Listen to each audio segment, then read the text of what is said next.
our future. We came to feel the new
You're watching TBPN! Today's Monday, December 1st, 2025. We are live from the TBPN Ultradome, the Temple of Technology, the Fortress of Finance, the capital of capital, ramp. Time is money, save both. Easy use corporate cards, bill payments, accounting, and a whole lot more, all in one place. We have a special guest. Special guest today, opening the show with us, Albie from the Land Down Under. Please. Probably saw him go viral recently. Yeah. But why don't you introduce yourself? Yeah, so I actually arrived in LA on Saturday. Welcome. Yeah, I'm from Sydney, or Wollongong, so about an hour and a half from Sydney. And yeah, I've been building something called Finkel, which is basically Duolingo for life skills. And I just applied to YC as well with that post on X. How many views did you get on the application video? I think it got like 7.8 million, so yeah. Wow. Let's hit the gong pretty viral. for Albie. Well done. Yeah. Well done. So give me an example of a life skill that you can learn with your app. Yeah, I guess like entrepreneurship, especially startups and stuff, because like in Australia, I don't know about in the US, but school is very entry level. It's not hands on. I feel like it's very just not preparing us for life. Like you do need it if you want to be a doctor or a lawyer or something, but some kids don't want to do that. And like, yes, you do have commerce and computer science and stuff, which I am doing as electives. Sure. But they're not hands-on and they're very like outdated and like textbook heavy. So I feel like actually learning life skills that you can apply now, especially like with AI and everything. Like if you don't know how to use AI now, you're sort of going to be left behind. So very exciting. What are you hoping to get out of your trip? You're on summer holiday right now? Oh, yeah. Well, like my exams just finished before I came, so there's still like 2 weeks left of school. But How do you think you did? I think I got like a B in science and like there you go. like there you go. a B in math. Focus on the game. Focus on the game. I feel like there's room to grow, but yeah, I guess what I'm trying to get out of it is just to like meet as many people as possible, make as many connections as possible, because this trip probably won't. A trip like this probably won't happen again for a while. So yeah, that's sort of my goal. What's the status of the YC application? You've submitted it? Yeah. Have you heard back yet? No, it hasn't been. It's still like. I'll need to. We got a long. If you're YC alum watching this, please go leave a recommendation. Yeah.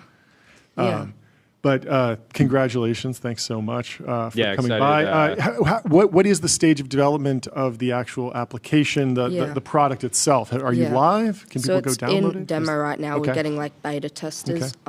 But the beta should be launching soon, probably by like the end of this year. Do you have a wait list? Are you doing email capture yet? Yeah, like waitlist beta testers. We've got like a couple hundred, but yeah. Very cool. Incredible. Very cool. Well, congratulations on all the attention. I'm sure you'll convert it into a lot of opportunity, and have a great trip. Yes. Great to have Thanks you so by. much. And good luck with the YC application. Thanks so much. for And stopping by looking the show. sharp in the suit. Looking sharp in the suit.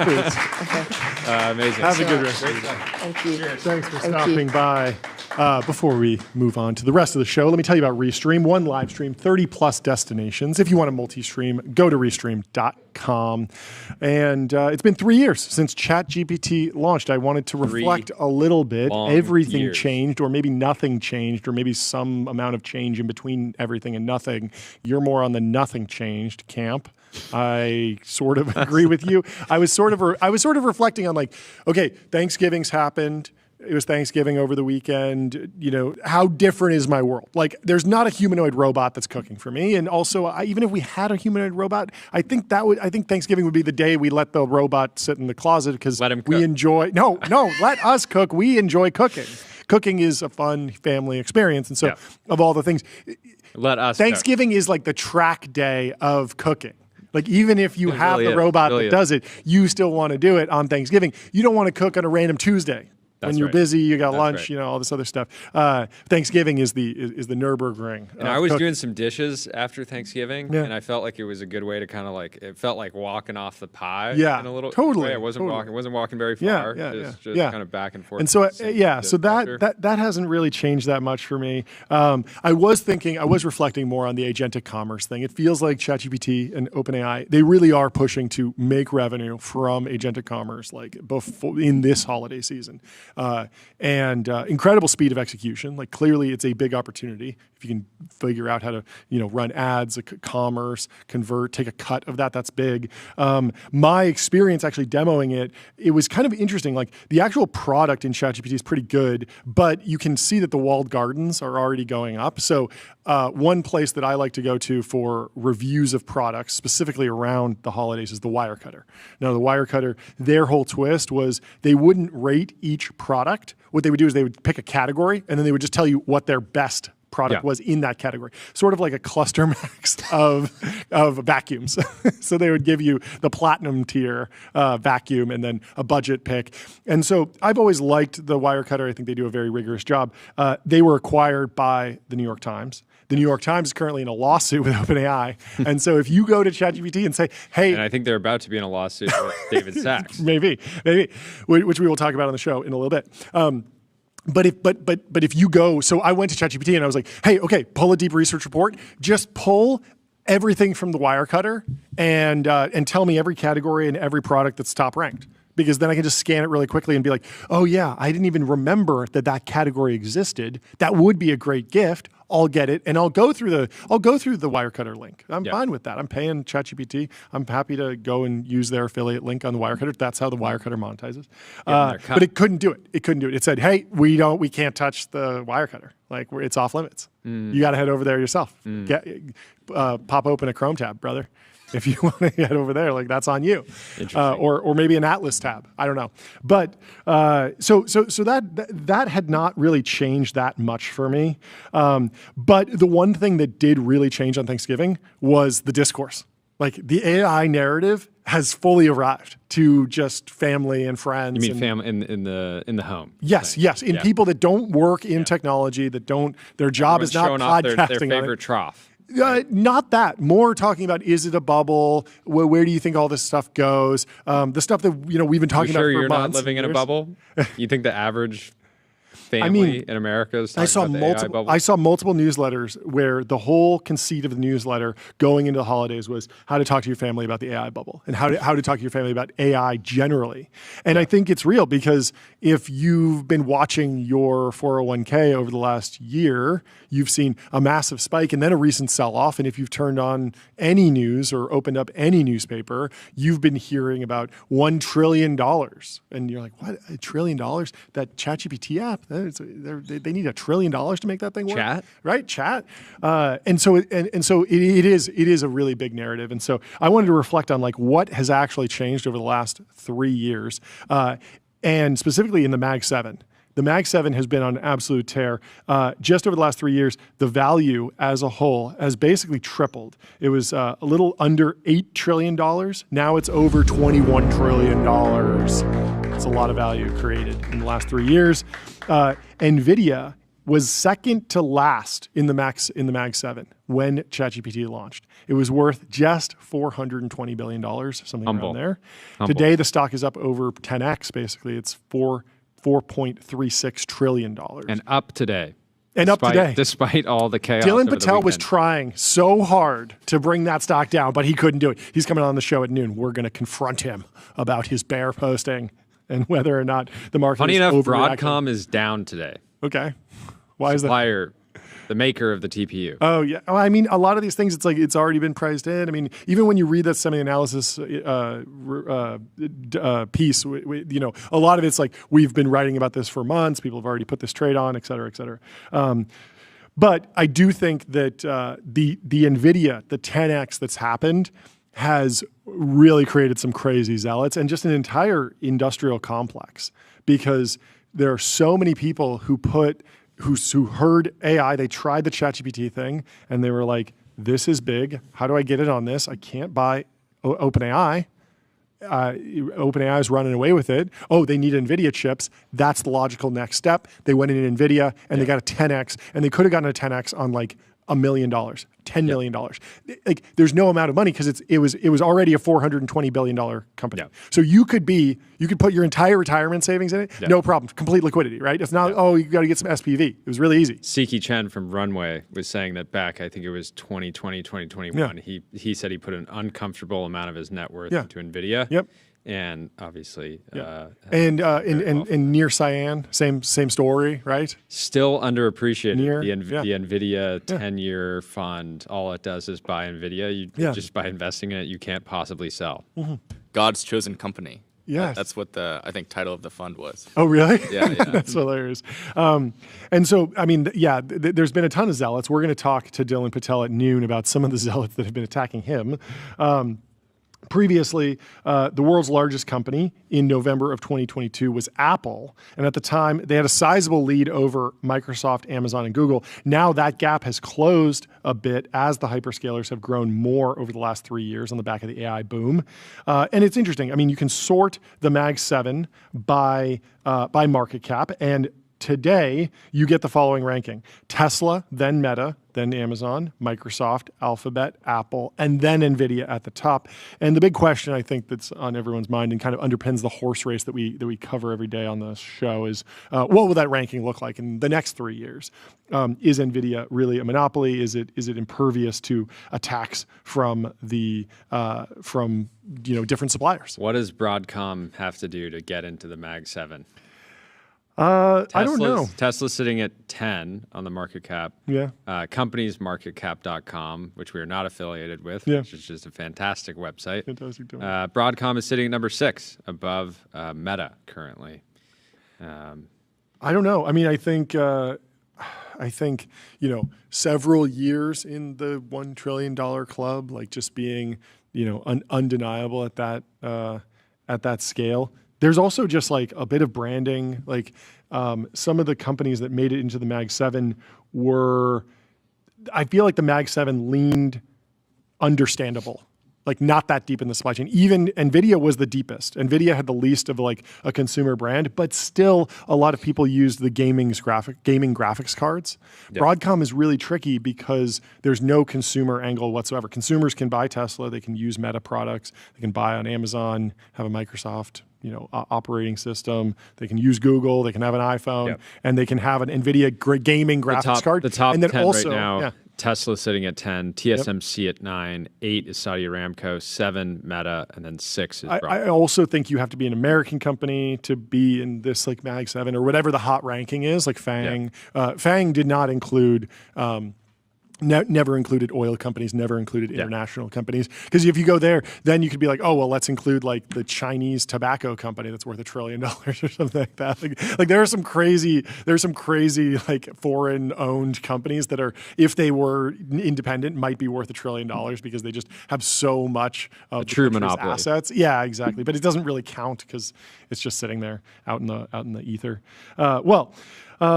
Let me tell you about Gemini 3 Pro, Google's most intelligent model yet. State-of-the-art reasoning, next-level vibe coding, and deep multimodal understanding. And speaking of that, Buco Capital Bloke has a post here. Gemini app downloads are catching up to ChatGPT, and Gemini users now spend more time in the app than ChatGPT users. People are going back and forth on, can Gemini catch up? The model clearly very good. The big bombshell in the semi-analysis piece over the weekend was this idea, which I think has been bandied about before, this idea that OpenAI has not done a proper pre-train since 4.0, and the 4.5 pre-train kind of got mothballed. And so, but there was this question about, like, is pre-training dead? Seems like the Google folks said, no, it's not. And then they went and did a pre-train, and Gemini 3 outperformed. Anthropic also pre-trained.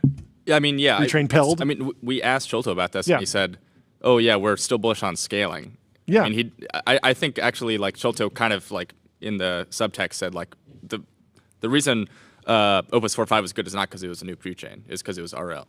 That's what I read. That was your reading? Yeah. I feel like there's still juice in the lemon of pre-training, but it's not scale. Like, we only have one internet. Ilya was correct about that. It's not scaling the size of the pre-train, which is what happened with 4.5 from GPT 4.5. That was just bigger, I guess. But it does seem like there's little optimizations that you can do on the pre-training side. But I don't know. We'll have to dig into it. But I think the thing that no one is debating is the fact that the Gemini 3 as a model with Nano Banana Pro, with VO3, is just like the actual foundational intelligence is plenty good to be dominant in the consumer AI category. The question is, can you actually get people to install the app, use it?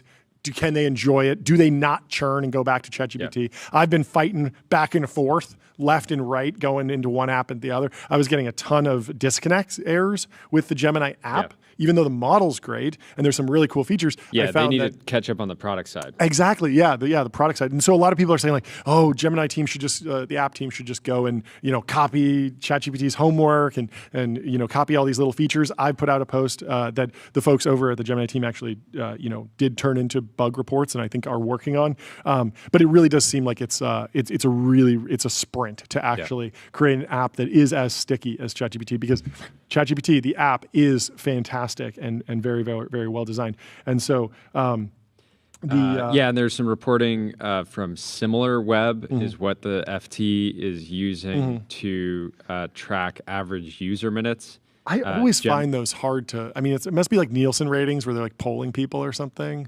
because and I don't know. You can't get a pixel works. in OpenAI. Like, you can't get a pixel into the Gemini app. And are they counting user minutes if a tab is open, but I'm not actually in? And is this just desktop? Because that's like completely separate from mobile use. Desktop and mobile web, which I don't know a lot of people that are using mobile web. I don't know. I wouldn't read too much into this data specifically. I would much more look at, like, what are the structural advantages that we know exist. And I mean, with Gemini, one of them is, to that point about the Wirecutter. You know where the Wirecutter shows up?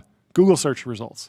What company has one bot for scraping everything? Google. So the Google bot is identifies as one entity. So you can either say, I'm allowing Google or not.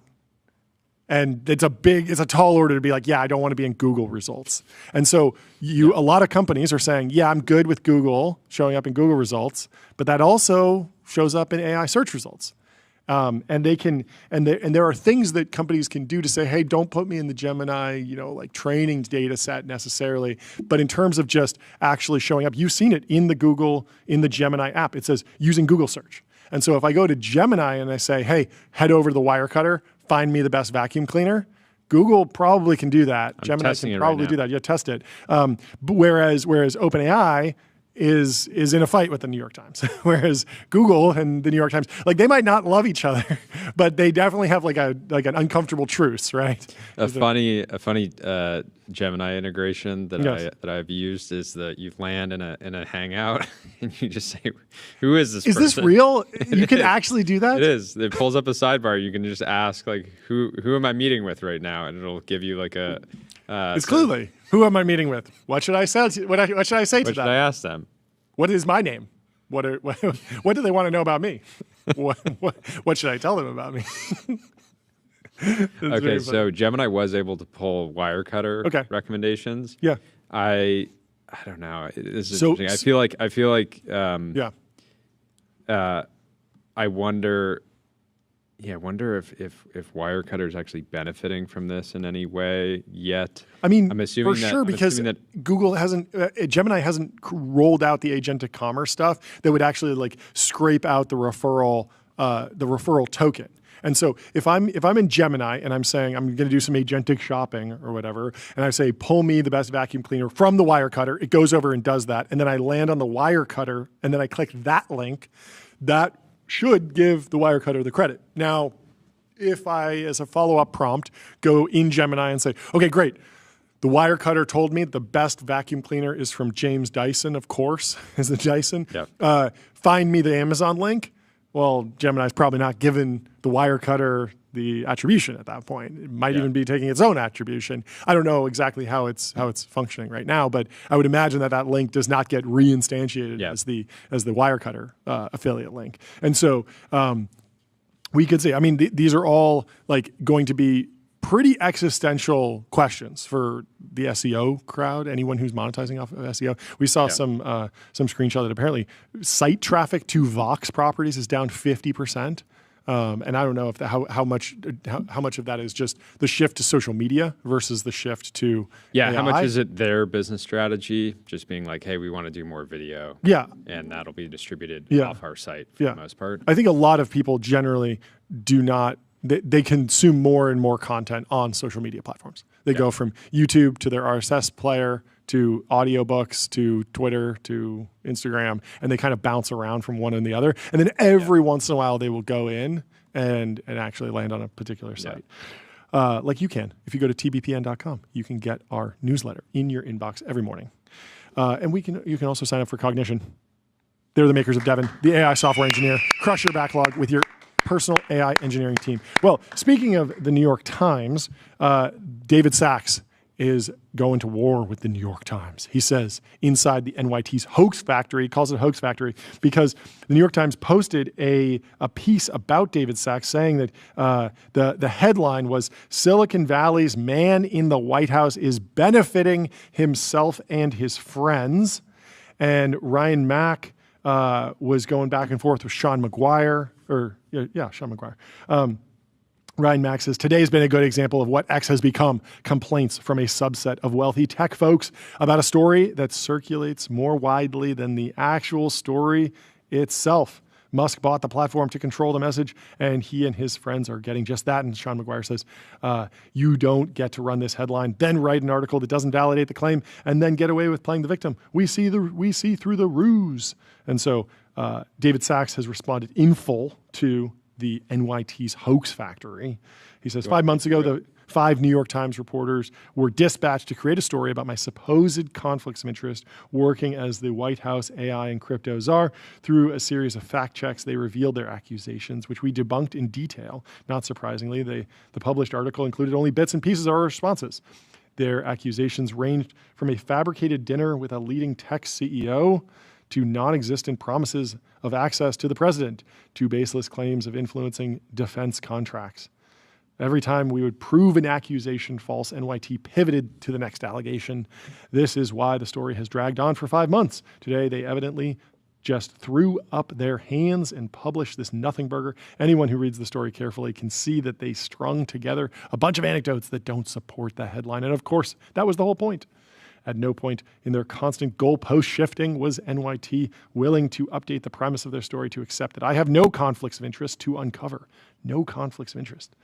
As it became clear that NYT wasn't interested in writing a fair story, I hired the law firm Claire Locke, which specializes in defamation law. I'm attaching Claire Locke's letter to the NYT so readers have full context on our interactions with NYT reporters over the past several months. Once you read the letter, it becomes very clear how NYT willfully mischaracterized or ignored the facts to support their bogus narrative. So Will says hiring Claire Locke for this is sick. Cruise missile to blow up a straw hut.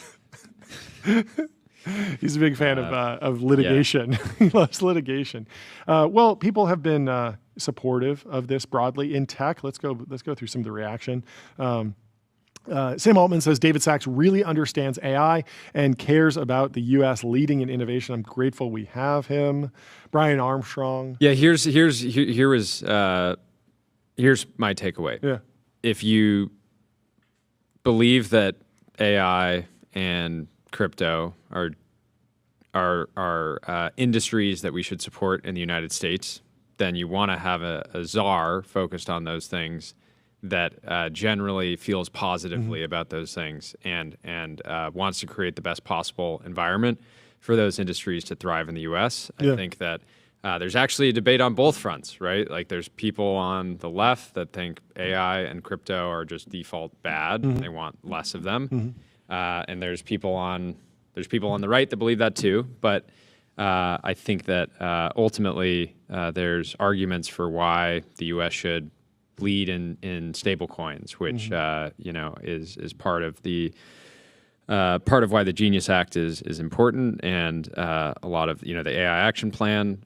There's going to be debates on individual points in that, but in general, I think creating an environment in the U.S. where we can continue to lead in AI is important. So I think there wasn't. I didn't see any sort of like smoking gun in any of this stuff. There were some allegations around the I don't think they smoke very much at all. I think it's mostly tequila drinking. That's true. They do. All in tequila. Although J-Cal does tote a gun regularly. Oh yeah. So maybe that's the smoking gun. He's a Texan. I didn't see anything very specific. I mean, it's all in. Like they are super connected. If you partner with them in some ways, like you would expect to get more of a read on where they're spending time in DC, what they're seeing. That seems like there are clear lines on what you can share, like what turns you into a lobbying firm and what doesn't. I think that they've stayed out of becoming a lobbying firm, and so they have clear rules on that. I think Boz distilled it pretty well. Before we read his post, let me tell you about Adio, the AI native CRM. Adio builds, scales, and grows your company to the next level. Boz said, I don't know David Sachs, but I want more expertise in government. Experts tend to have made money in their area of expertise, have friends in their area of expertise. If people can't have history or friends in a field before leading it, then our leaders won't know anything. And I thought this was a good distillation of like the core debate about like, should you have someone who has never participated in an industry overseeing it? Or should you, like someone who's purely academic, purely outside of it? And I believe there's some readers and probably people at the New York Times that would like somebody that hasn't participated in either industry to be running in a role like that, and just blanket against both industries and just sort of like hold them back. So the reaction is interesting in the comments. I mean, first the top comment is somebody like beefing with Boz over how he ran the Quest store. It's like clearly a VR aficionado who like has an axe to grind over niche VR like policies. But the second post is what I want to get to because it actually addresses the core claim here. And Alex says, the construct you're thinking of is called a council. It's been used for a long time to allow the elected with limited knowledge on a domain to get a consensus of options from a range of experts. This minimizes conflicts and prevents kleptocracy. But like, isn't that what a czar is? I thought Sachs was a council. Like he's not an elected official. Like the elected official is Donald Trump, the president, and like there's a variety of folks there, and then Sachs is like appointed to this czar role that is just to give his like he doesn't have the right, he doesn't have the ability to just like create legislation out of thin air, right? Like he is very much a council. I was trying to look up the history of czars, right? It is weird. Is it like, have we always had czars? I know there was the whole thing about the border czar. Czar was Bernard Baruch, appointed by President Woodrow Wilson to head the War Industries Board in 1918. The press dubbed him the Industry Czar because he had sweeping powers to coordinate wartime production. During World War II, President Franklin D. Roosevelt appointed several czars to manage the massive wartime economy, including a shipping czar and a synthetic rubber czar. These roles were essential. Synthetic rubber czar? One of the most iconic. Stoked for that. People don't talk about the need for our ongoing need for a synthetic rubber czar. No. These roles were essential because existing government bureaucracies were too slow to handle the urgent demands of total war. During the Nixon era, the modern concept of the czar, a policy specialist with a specific portfolio, solidified under Nixon. During the 1973 oil crisis, Nixon appointed William Simon as the energy czar to manage fuel shortages. He also had a drug czar during the sort of like beginnings of the war on drugs. So anyways, again, I think unless you're just blanket against these industries, it's hard to argue that you want somebody that doesn't have any expertise in said industries. Yeah, some of these claims. Here's one. It's sort of hard to track. Like, so he says, free from those. This is from the New York Times, from the actual article for a screenshot. Free of those restrictions, Mr. Sachs flew to the Middle East in May and struck a deal to send 500,000 American AI chips, mostly from NVIDIA, to the UAE, the United Arab Emirates. The large number alarmed some White House officials who feared that China, an ally of the Emirates, would gain access to the technology, these people said. But the deal was a win for NVIDIA. Analysts estimated that it could make as much as $200 billion from the chip sales.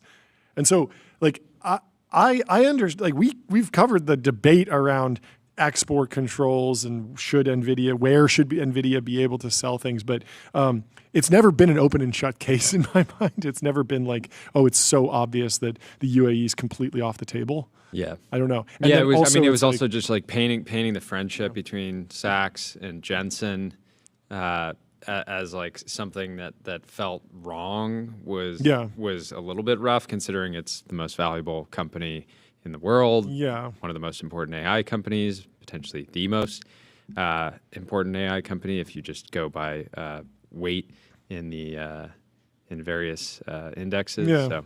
I don't know. I mean, it's clear that he doesn't have NVIDIA bags directly. Like, that's completely debunked. So you have to do these like 25 different steps to get to some sort of conflict.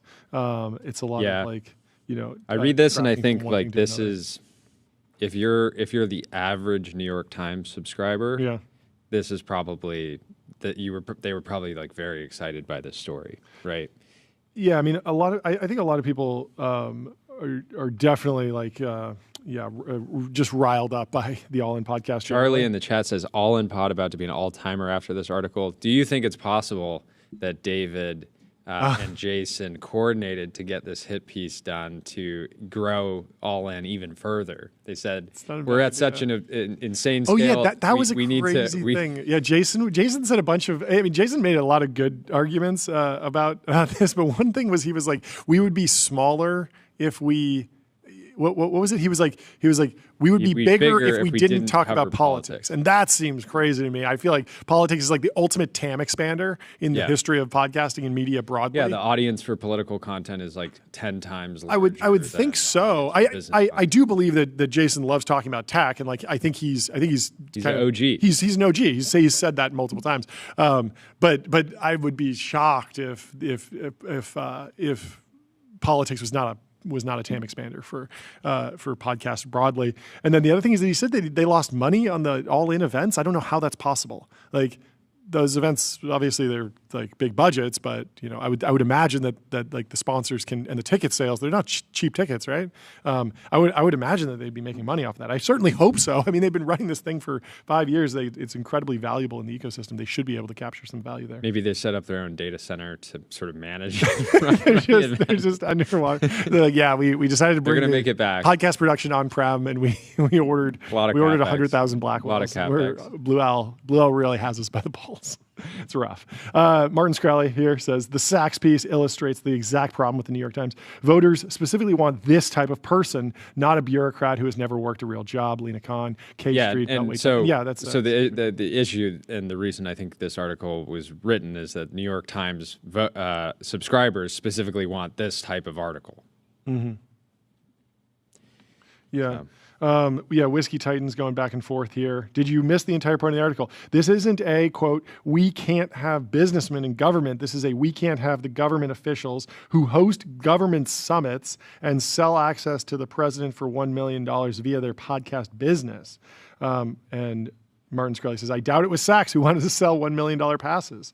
And Whiskey Titan says, I agree with you.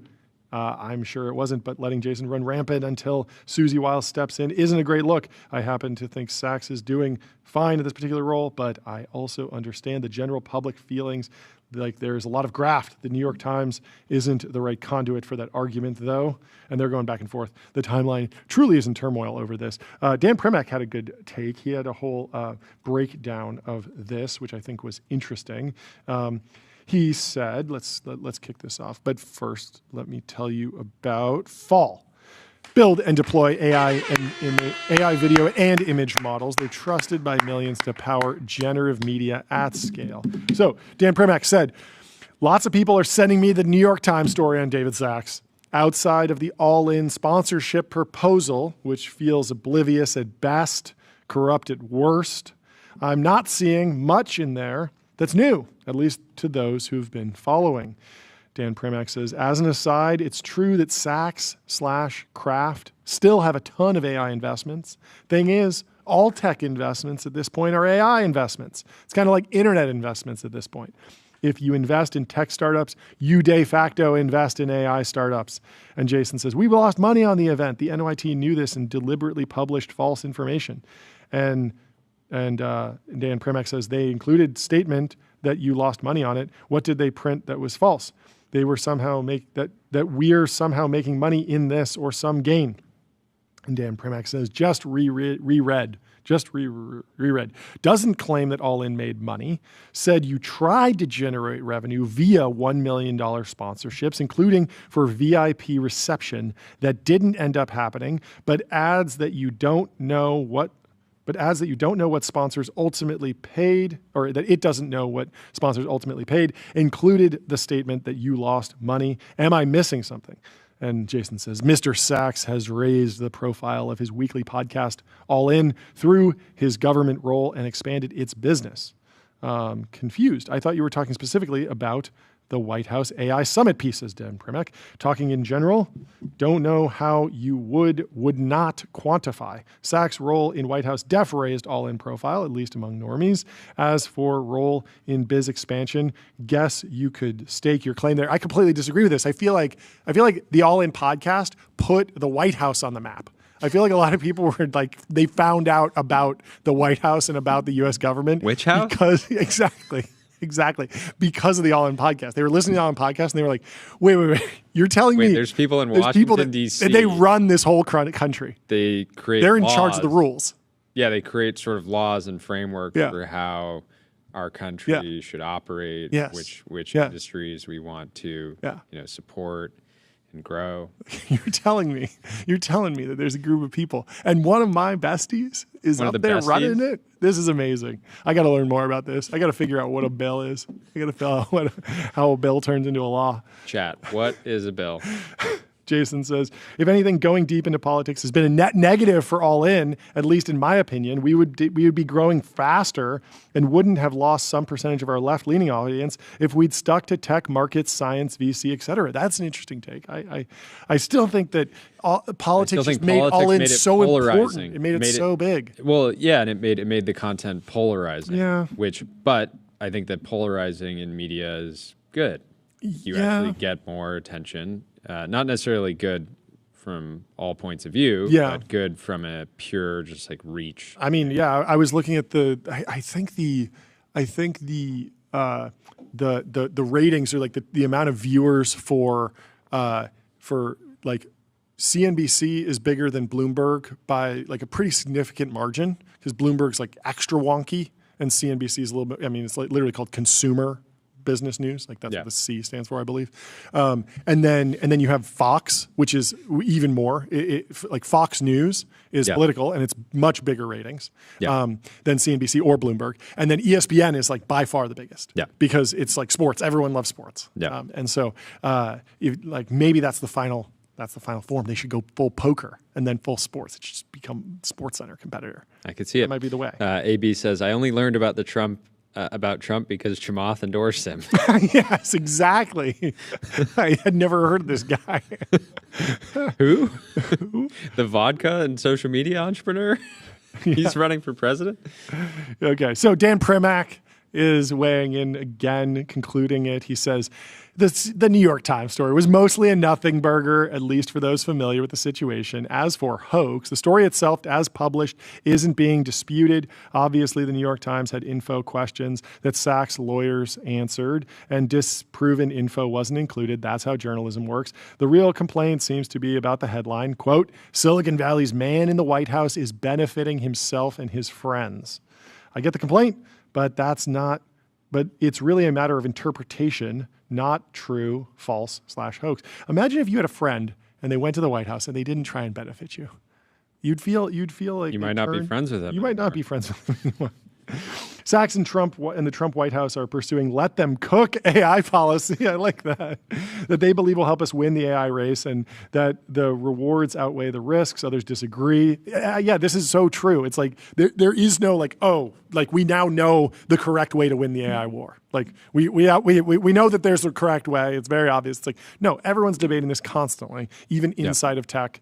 And Sachs has one view that I think has actually played out pretty well, considering that he's been anti-doomer, anti-fast takeoff, more industrial capacity, more opportunity to grow GDP. There are some elements of his takes that are a little bit more like TBDs, like what actually happens to jobs over the long term, how does it manifest in GDP growth over the long term. But so far, I think he's been correct. And I think that's what Dan Primek's saying here. He says, only time will tell if Sachs is correct. What we know for sure, though, is that his deregulatory policies should help VC funds, those run by his friends, those run by strangers, et cetera. Thus, the headline is defensible, albeit pushing an agenda.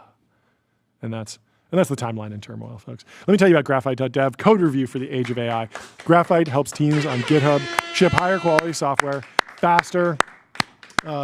I can't read this. AI Amblicus, this name. This Ilya interview will be compulsory viewing for any future student trying to understand what misallocation of capital looks like in real life. See, I completely disagree with this take. People were going back and forth on this. We talked about this a little bit over the holidays, but Fleeting in Bit says, can you say more? Just that he doesn't have any business direction or something else. And the original poster says, these are my intuitions, but for what it's worth on the micro level, he just seems to drift in a sea of possibility and not the kind of person. Yeah. I originally read this as the misallocation of capital that I've seen is like the 10th, 11th, 12th foundation model lab that has like $100 to $1 billion that is just like kind of iterating on what Ilya already worked on, already developed, right? And doesn't necessarily, like if they just create a model that's like not state of the art, like I don't know that there's going to be incredible value in that. Meanwhile, I'm like, okay, you take the guy that whose work led to ChatGPT and you give him a few $1 billion and let him, continue to iterate. And he's not just like, firing a single multi-billion-dollar cannon and hoping he hits a target. It's like this incremental research that I think is still one of the best shots at like developing the next paradigm, whatever comes after LLMs. So I read this. I think that your reading of this was right, but I initially read it the other way, and I was like, yeah, I do think this is, somewhat bearish on the incremental large language model lab. Yeah, I don't know. I mean, I can kind of steelman both. Like, we're gonna have Julian on the show when is he coming on at?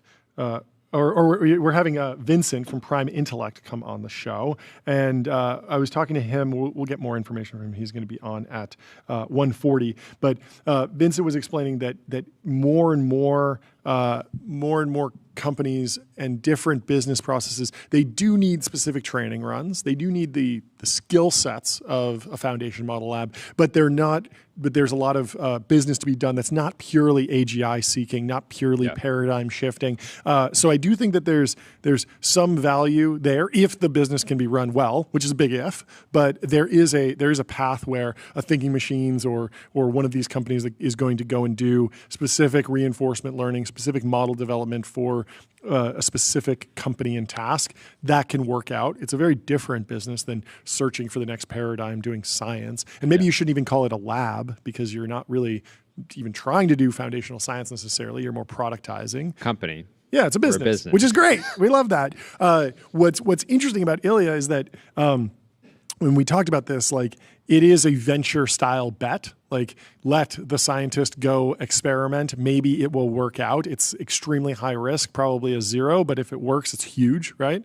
So the expected value is still high. What's crazy is that we're doing a venture style bet at growth scale. And it's just massive amount of capital for something that I think the consensus here is that it's either he solves it and it's incredibly valuable and leapfrogs everything and is just amazing, or it's just you do get lost and you get you get lost in the sea of research and ideas and you never really produce anything. So I love the high risk bets. I just understand why people are saying, like, well, what that scale? That's a lot of money. That's a lot of money. But that has been happening internally at Google for a long time. They probably burned a lot of money on research projects. Hasn't been that big of a deal because they had the engine for it. And if the investors are significantly diversified, they should be fine. Yep. Anyway, what else is in the timeline today? Fin.ai, the AI that handles your customer support, the #1 AI agent for customer service. We did get a good meme. We got a couple good memes. Cody says, when my wife asks what we should eat for dinner but says no to my first 2 suggestions. We are back to the age of research. I like it. And then when she asks what I want for dinner from Bazlord, the answer to that question will reveal itself. I think there will be lots of possible answers. Very true. It's a great new meme template. I like it. When my husband asks how many Amazon packages are still on the way, the answer to that question will reveal itself. I think there will be lots of possible answers, but I think that's actually true. Like if he creates some new AI, like there's a bunch of different ways to monetize it. We know this is a fact. But of course, Ilya is now joining the ranks of Jan LeCun and Rich Sutton and Under Karpathy, of sort of industry legends that are more or less saying that scaling is over and LLMs are dead. On the other side, Sholto is saying scaling maybe not over. So we'll see. This is what? This post is great. Scaling is Break it over down. and LLMs are a dead end. Aw, you're sweet. Scaling is over and LLMs are a dead end. Hello, human resources.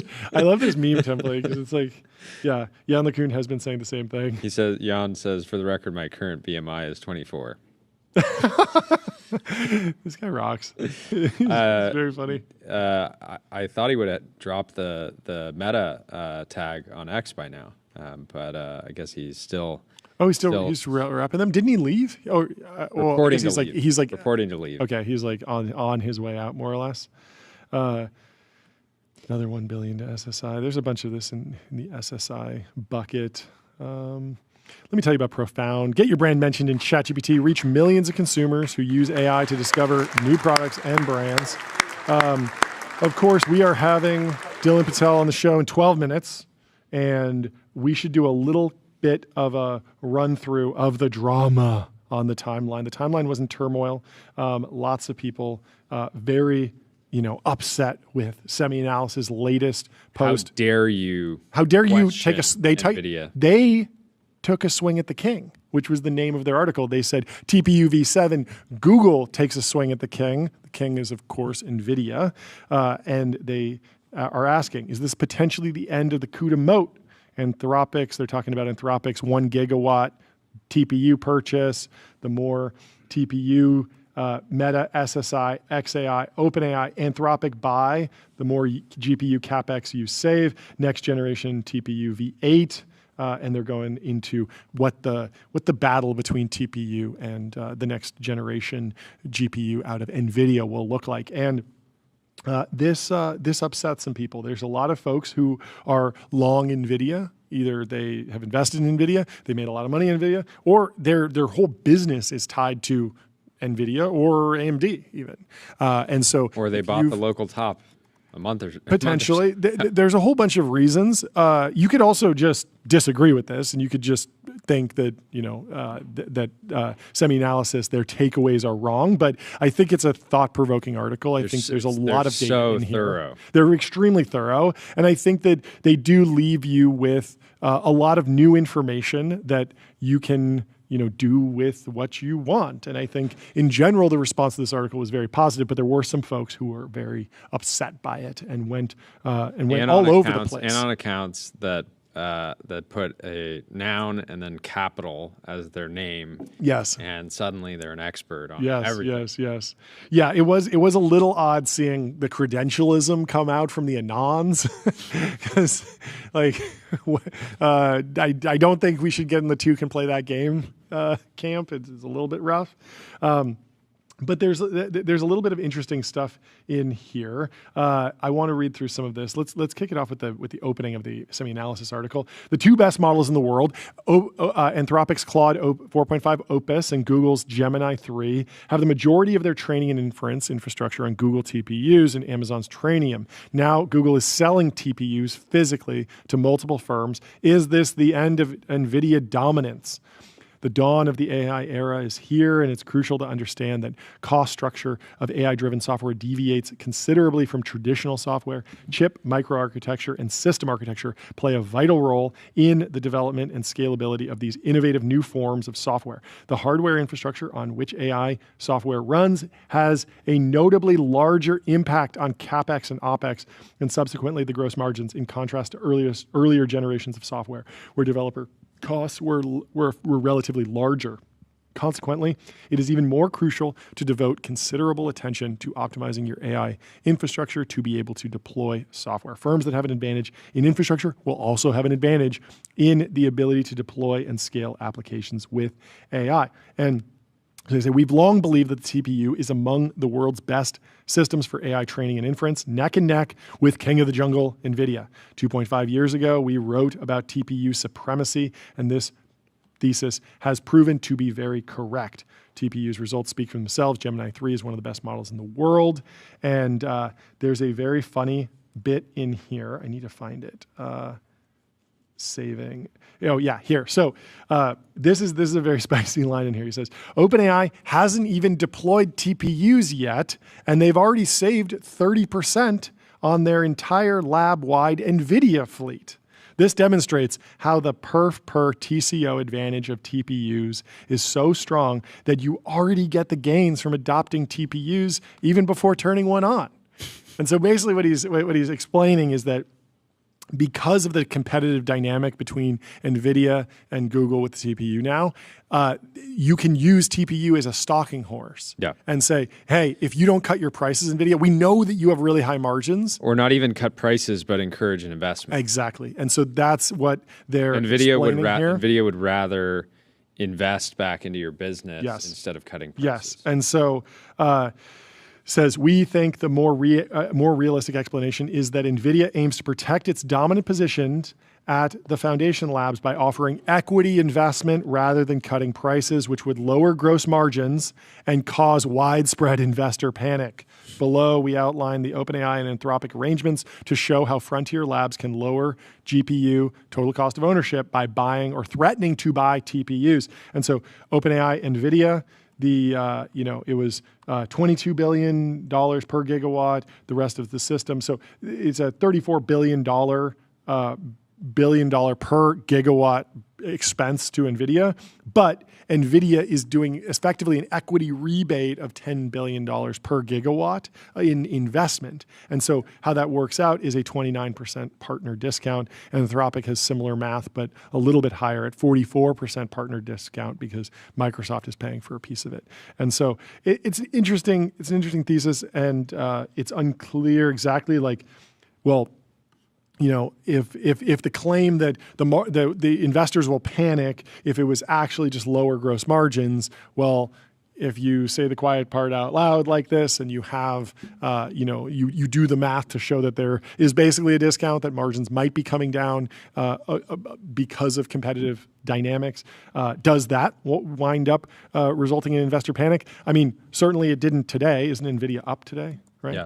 NVIDIA is up 1%, adding a casual, 10 trillion or 100 billion or something. 10 billion, quadrillion. Yeah, gigajillion dollars. Yeah, and again, we said this earlier on the show, but Broadcom is down almost 4% today, which I would have expected it to be the other direction, given that to actually buy TPUs physically, you need to go through Broadcom. Yeah. Yeah. So a lot of people are going back and forth on, can semi-analysis be trusted? Because they're writing about NVIDIA and Dylan. I think some people didn't understand that he was joking. Zephyr here has a post. Dylan is being tongue-in-cheek, but he's not wrong. NVIDIA was extremely dominant for the last 3 years, as we saw in the stock. It's up 10x over the last 3 years. New competitors will cause a reduction in market share and margin compression, but TAM is big, so revenue profits won't go down. 75% of GM is just unsustainable. Hyperscalers will also use the cheap TPU's threat to extract better deals from Jensen, priority access for Rubin, Feynman, or discounts on GPUs. Jensen called Altman and initiated the $10 billion deal after he saw the information article about OpenAI testing TPUs. And so this is in reaction to that point about OpenAI hasn't even deployed TPUs yet, and they've already saved 30%. There's a decent post here from Just Another Pod Guy. They say, Dylan's speedrunning through all the learnings of sell-side research, industry capture, pissing off IR execs, gatekeeping info based on client tier, difficulty scaling beyond single-star analysts, distorted MSN representation of your notes, eventually spending too much time marketing versus researching, amazing biz content, though. Obviously, Dylan would push back on a lot of this stuff. If you actually read through the entire article, there's nothing in the article should be that surprising, because so much of the article is just referencing old semi-analysis research, some of which they did before the paywall, some of which they did under the paywall. But it felt like a kind of a culmination of everything that they've been saying for a really long time. And I think that part of I think the surprise here is just how much faster this conversation has really come to a head than people may have expected. I think at least like surface level on the timeline, I think people felt like the TPU threat was maybe like a 2026, 2027 conversation versus being like it's a part of these buying discussions right now and negotiations. Yeah. The other buried lead in the article was, of course, about pre-training. So there's a snippet in here. OpenAI's leading researchers have not completed a successful full-scale pre-training run that was broadly for a new frontier model since GPT-4o in May of 2024. And this is it's so interesting that this, like, if this was wrong, you would imagine that there would be a whole bunch of reaction from OpenAI people or like proxies or surrogates, right? People quote tweeting and be like, that's just not true. Wow, semi-analysis cooked. But the fact that I haven't seen anyone respond to this and say like, oh, this is wrong, like we actually did. Not that like that's the North Star for what the business is. Like the business's job is to create profits, right? It's not to complete successful full-scale pre-training runs. That's not the goal. That's just something that they might do in service of making a better model, making a better product. But ultimately, it's whatever the customers want. And if the customers are happy with 4.0 level base pre-train and a bunch of reasoning on top, that's fine. So what else is in the back and forth? People are... Also, I mean, it does make me happy that we didn't go deeper into ranking people. Because it does feel like when you create a list of tiers and rank a bunch of people, you're just creating a big bucket of enemies down at the bottom of like people who want you dead because you rank them low. But I'm sure we'll get into the discussion of cluster max and how people are interpreting cluster max, because there's a whole bunch of ways to read it. Like one way to read it is like which stock should you buy, right? But like that's not necessarily the read. The other read is like which product is the best to work with as a customer. But it's like, what customer are you? There are some that are in the lower tiers that are fantastic for very specific use cases. Like this is the nature of every business. Like one of the neoclouds that was particularly upset with Dylan is in a very niche market. But if you're in that niche market, it's probably a great product. It's probably great for you if you satisfy like this specific list of criteria and you don't need these features. You're probably fine then. But It's a lot of fun. People are going back and forth. They're also debating whether or not Dylan is independent, given that he lives with Sholto from Anthropic. And We got to ask him why he has roommates. I'm not even concerned about a conflict. It's roommate gate. Yeah, it's roommate gate. But what about yeah, this that's other? the big Is this a question. tinfoil hat post from Jucon? My theory is that Meta deliberately leaked the story to the information about about acquiring Google's TPUs. For Meta, it's a classic risk-free power play. The moment Jensen Huang catches wind of Meta using Google Silicon, NVIDIA is likely to rush in with an investment. They might even be negotiating as we speak. This allows Meta to secure capital and shift from burning their own cash to potentially getting discounts or effectively buying NVIDIA chips with NVIDIA's own money. Plus, if they actually do secure Google TPUs, they solve their compute shortage. It covers all bases. I wonder when other hyperscalers will catch on to this magic wand. All you have to do is hint at using TPUs. And okay, but the issue is how many red flags would be waving if Jensen was like, yeah, we're investing $20 billion in Meta. We're very excited about very excited about Meta and owning a piece of yeah, that seems very, very odd. So he's in a position where I don't know what kind of leverage Jensen has around in those conversations with Meta, because he doesn't want to discount, and it's not like OpenAI where you can just announce an investment, or an Anthropic, et cetera. So how does any type of like rebate actually happen is the question. Yeah. Well, before we bring in our next guest, let me tell you about Turbo Puffer, serverless vector and full text search, built from first principles and object storage, fast, 10x cheaper, and extremely scalable. Let's read through some more TPU stuff to set the table. So Clive Chan says, I keep seeing stuff about TPU. Has anything materially new happened? There's no evidence Google has ever trained Gemini on non-TPU hardware, going back to pre-GPT models like BERT. TPUs predate NVIDIA's own tensor cores. Anthropic and Character and SSI and Midjourney have long used TPUs. I'd be surprised if Meta weren't looking at them. NVIDIA's moat has never been deep for the big labs. See OpenAI deciding it could do better than CUDA and investing in Triton instead, regularly edging out CUDNN on benchmarks. There's nothing magical or structural about any of this, just good engineers doing good work. TPUs are not that much more efficient than GPUs, and small performance per watt difference are dwarfed by whether Meta has the right kernels and systems engineering talent to pull it off.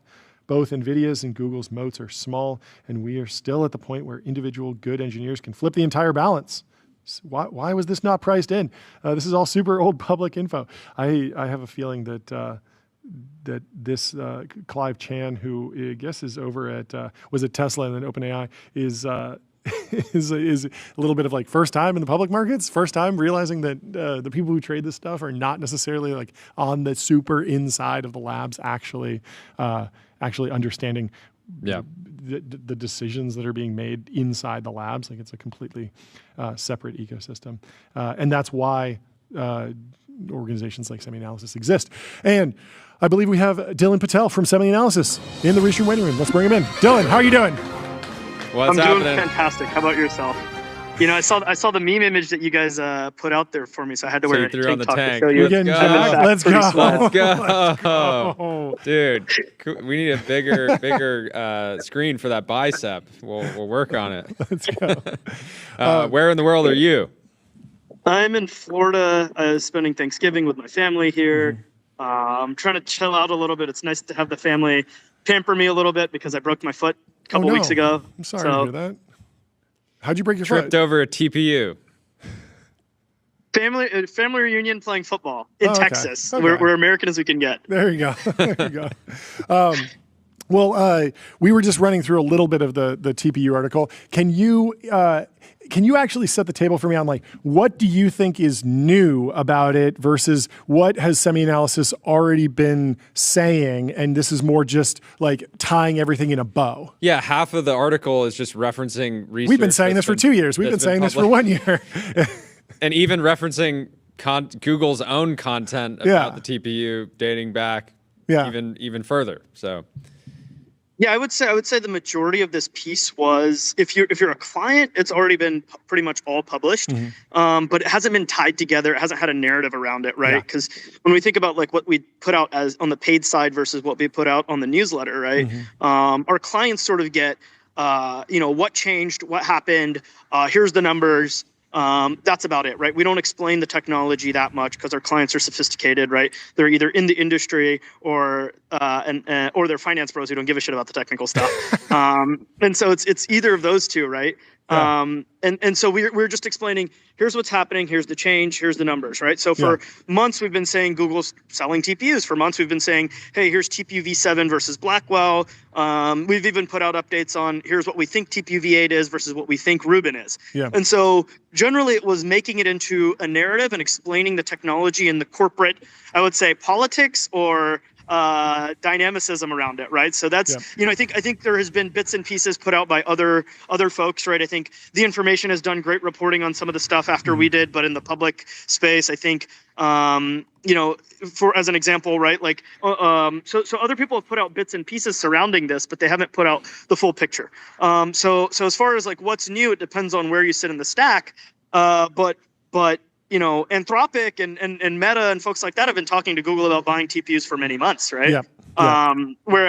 Whereas people externally are, last week when Gemini 3 was launched, or 2 weeks ago, people were just learning that TPUs are training Google's models, right? So it's where are you in the information spectrum, right? Yeah, totally. So on that information spectrum, the finance bros, they can probably just like if they read into this, bullish Google or bearish Nvidia or whatever, like they can kind of trade in and out as they please. But what on the more technical side, like, are people using semi-analysis research to understand, like, okay, I'm a NeoCloud. What do I want to rack for next year? Maybe I need to be putting in a TPU order. Is that how people interpret your research? Like, what happens on the technical side of the house?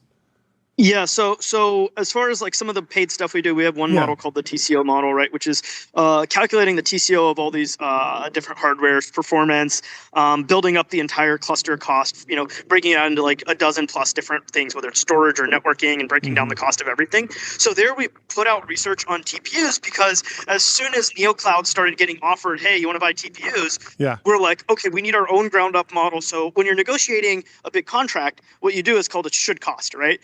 You go and calculate what it costs for the company versus what it costs for me to deploy. And then you like think about like, oh, what's the margins they have? What is ridiculous to offer them? What is not, right? Because everyone always wants to know like, hey, what margin are they making off of me? Can I push that down a little bit? What is ridiculous to demand in a negotiation versus what's not? So we've already been working, through this TCO model. We've put out 4 different updates on the TCO of TPUs, V7 and V8, because there are NeoClouds out there, as well as labs who are purchasing TPUs that are using that to understand what's the cost. Now, Anthropic, I will say, just already knew and figured it out because they've hired so many Google people, but other labs are also looking at it, right?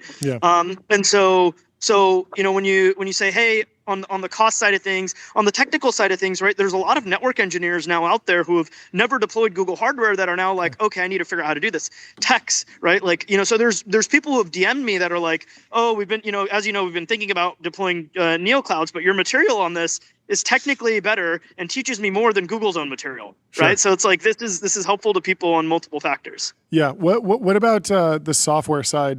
Google's built their own internal stack to compete with CUDA. How much of that are they going to actually give to their customers who are buying TPU? Because that feels like it feels like potentially you could over-rotate on, oh, well, Gemini 3 is really good, but why is it good? Is it just because of the hardware, or is it also Google's incredible prowess, multi-data center training, all this fancy stuff that they have that they won't be giving you when they sell you the TPU? Yeah, so that's the interesting thing is some of the software will remain closed source, but you can still use it. Okay. Right? And then some of the software, they are trying to open source aggressively. And then some of the software they're just never going to give out there anywhere. Right? So it sits in 3 kind of buckets, right?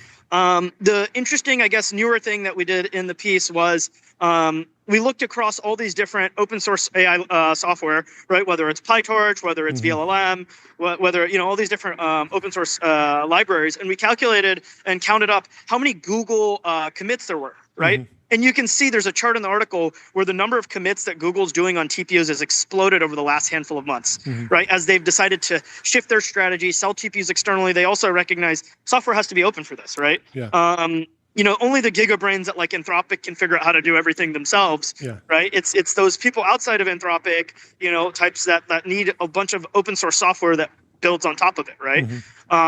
And what's interesting is when you look at like, hey, NVIDIA, the biggest argument that NVIDIA doesn't really make for GPUs, but they should, is that, about 40% of the software that's open sourced is actually just from China, right? On CUDA, and that's the CUDA moat, right? It's like 40% of the software is just like open source stuff, whether it's people committing to VLLM or PyTorch or all these other libraries, right? ByteDance open sourcing stuff, DeepSeek open sourcing stuff. And Google, they don't have people open source, Anthropic's not going to open source software. So Google needs to catch up, not just by, hey, here's all the software we have internally, let's open source it. They also need the ecosystem to build a ton of software on top of TPUs.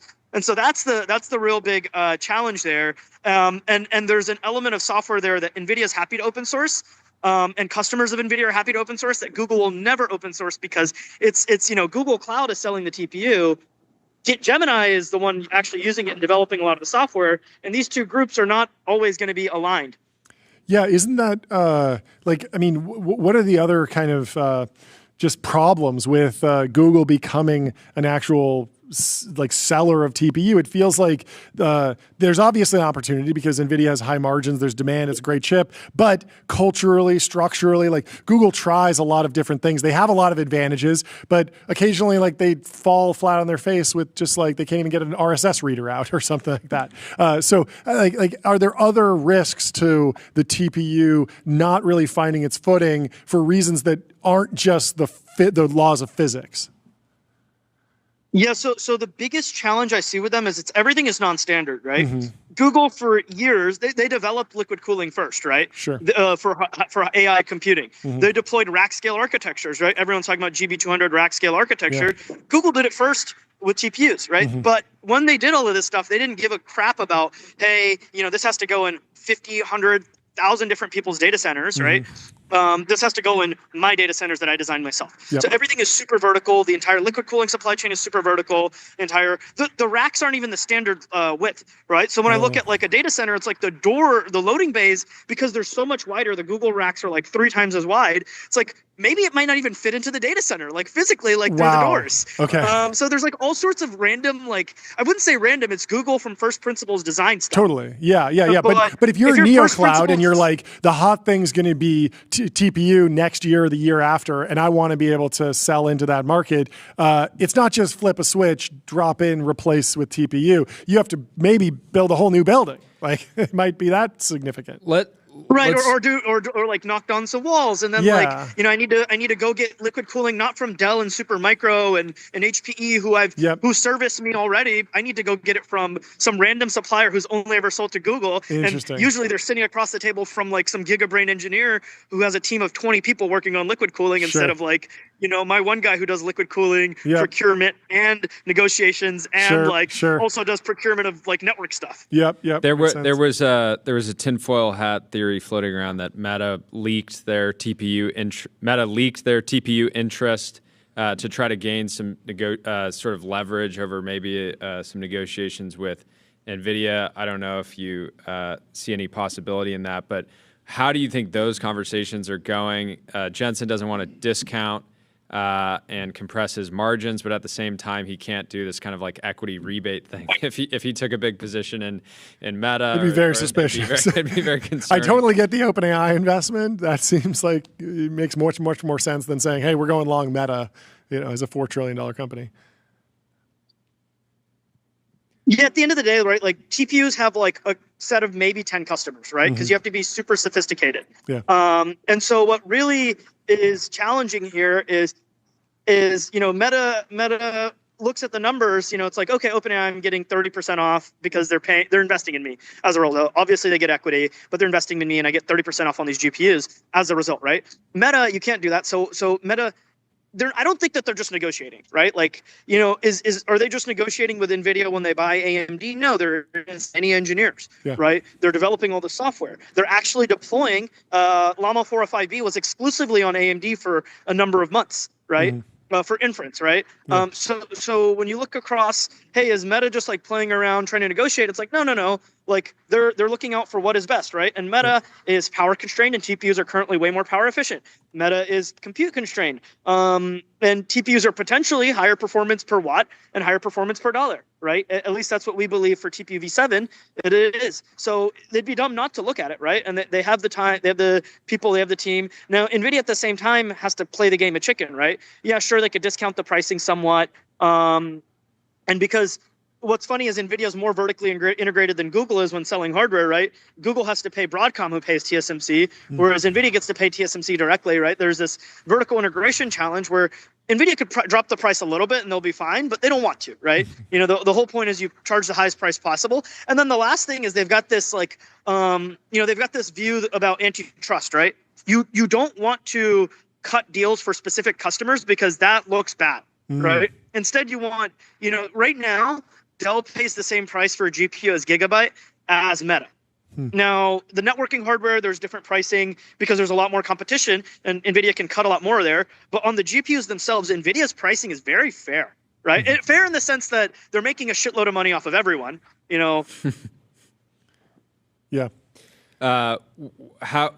Talk about kind of Jensen's leverage that he has around Rubin allocations as some of these customers start to at least consider TPUs.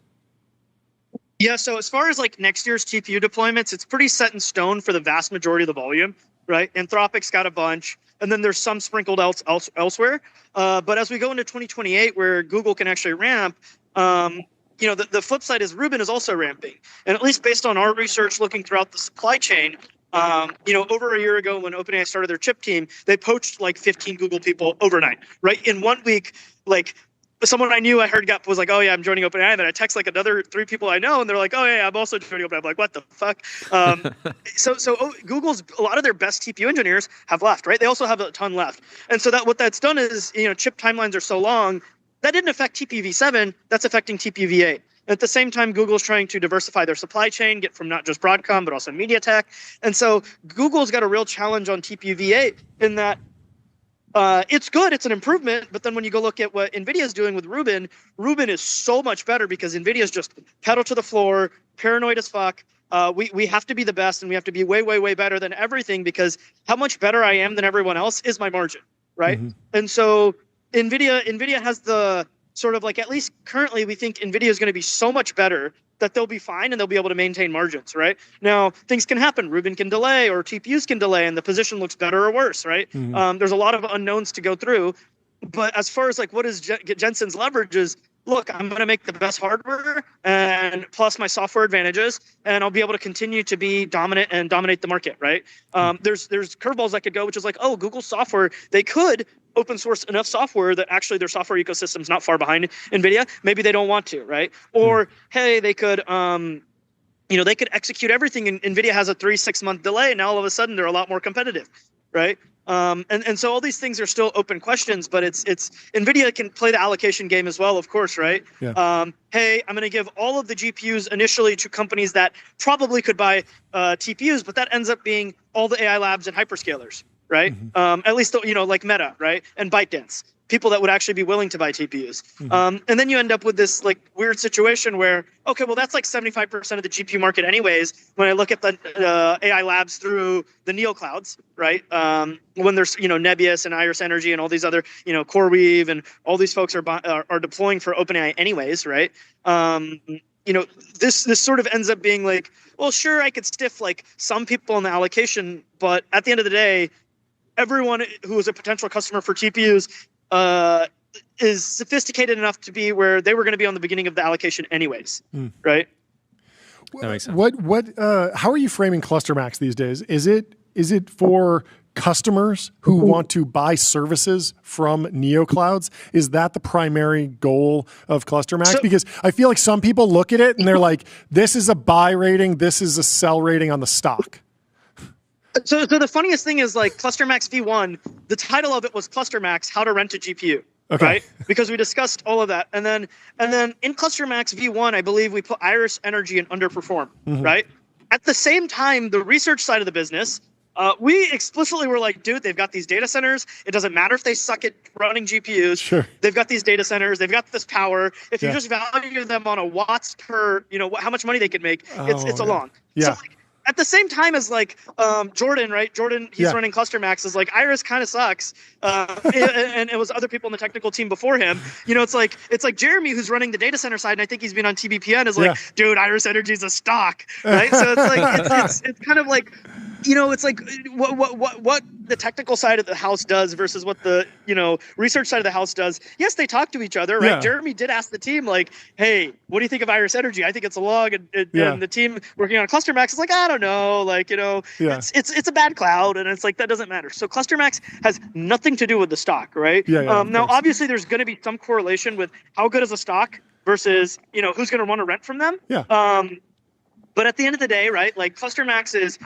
the sole purpose, and what we explicitly say in there is it's for people renting anywhere from like, hundreds of GPUs to, right below the AI lab scale, right? The AI lab scale, there's different considerations. But in that range, tens of thousands of GPUs all the way down to hundreds of GPUs, that's who we're targeting. Plus we're giving a bunch of feedback for people to make the cloud ecosystem better. The unsung hero between ClusterMax V1 and V2 is that we moved the bar up, right? What it required to be in gold, like, was much more. What it required to be in silver was much more, because everyone improved so much, right? And as we continue to like increase the requirements, make it harder and harder to keep moving the goalposts.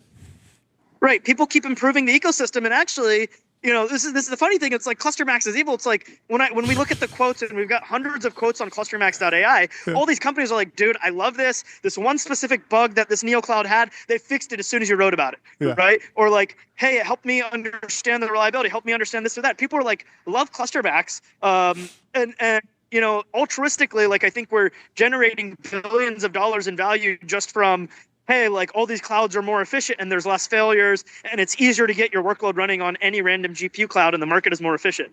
Now, I'm not making any money off of that. How am I making money off of ClusterMax? I'll be very clear. Is people who hire us to do due diligence, right? So people who want to acquire a NeoCloud, people who want to sign a massive deal that's not just like thousands of GPUs, but tens of thousands of GPUs. And then lastly, it's people who want to invest in a NeoCloud. Those are the three areas where we're making money off of quote unquote ClusterMax, but not really. We're not selling ratings. We're not, we're in fact, like a customer will do a consulting project with us, or want to buy some research from us, and I'll explicitly put in our Slack, or I'll send an email to the CEO like, dude, just so you know, the people working on this are not the people who are doing ClusterMax rating, right? The people who are buying, the research on like these data centers are there, and this is the power ramp, or here's the accelerators, or here's the TCO. That's not the people doing ClusterMax, right? And I don't care about, whether you buy it or not. At the end of the day, Google and Amazon and Microsoft are way bigger customers than, and, Stack and like, those kind of companies, right? And yet some of those are ranked in silver, and some of those are ranked in platinum and gold. And that's because technically what matters, not, hey, obviously when we talk about who buys our research, the biggest companies in the world are going to pay me more than the mid-sized companies in the world. Okay, question from the chat. And the price is discriminated based on that. Would you change the rating of a NeoCloud if Sholto promised to do the dishes for 2 weeks straight? There was an argument. I saw someone who's like, who does the chores? And it's like, brother, we live together by choice. We pay someone to come once a week. If you cook something, you do your own dishes. But like, frankly, we're working so much, and I think like, I think DoorDash has ordered pizza from the same spot 3 nights in a row before, right? Like it's. Wait, it's, so question is being an adult man with roommates underrated? So I haven't lived with people in years, and then when I moved to SF, so you came this back. year, this is crazy. Okay. I moved to SF this year. I'm like, I should live with friends just so it's more fun. And the first house kind of fell apart, so I moved into this house with these guys, and we've been talking about it for months. I love it, right? It's like, look, we have, if you think about, what if we all rented our own places that were good, And then we pulled that budget together. We have a nice place. Yeah. Right. And then in that place, we have plenty of space for ourselves. Yeah. We pay for someone to come and clean once a week. Right. So at the end of the day, what is the negative here is like, well, we're living with our friends. It's just but guys we have enough being space dudes. to where like, you know, And it's the underrated. beauty is if you do bunk beds, you have more room for activities. Exactly. Anyway, no, sorry. Actual question from the chat. When is TPU going on Inference Max? We got to know. So we're working on it, right? Okay. We're working with Google, technical folks. Funnily enough, actually, we triggered a security warning for this Google engineer. Kimbo went to a JAX conference, right? JAX is the opposite, is like PyTorch but for TPUs. Is the most simple. It's Google's own internal thing, right? That people do use externally. He went to this PyTorch or this JAX conference. A Google engineer presented something. He's like, "Can I get the slides?" They send it to him, and then Google's security alert like locks him out of his computer because he sent us like some technical like information. And like for 3 days, the guy can't work, and he's freaking the fuck out. And I'm I emailed Jeff Dean. I'm like, "Bro, this is like, do not fire this guy. He sent me stuff that you presented at a public conference." And he's like, "Oh, okay, yeah, I'll get that fixed." But anyways, like, we're trying to implement it. We have access to some TPUs. The software stack is different, right? Yeah. So you basically have to rewrite or re-implement Inference Max, like the code that actually runs. I won't say it's that much work, like as much as like completely redoing Inference Max, but there's a ton of work, right? Okay. So we're moving as fast as we can. Yeah. Internal target is this year. Okay. Then the obvious question is like I feel like Inference Max is my North Star for TCO relative in AMD versus NVIDIA land.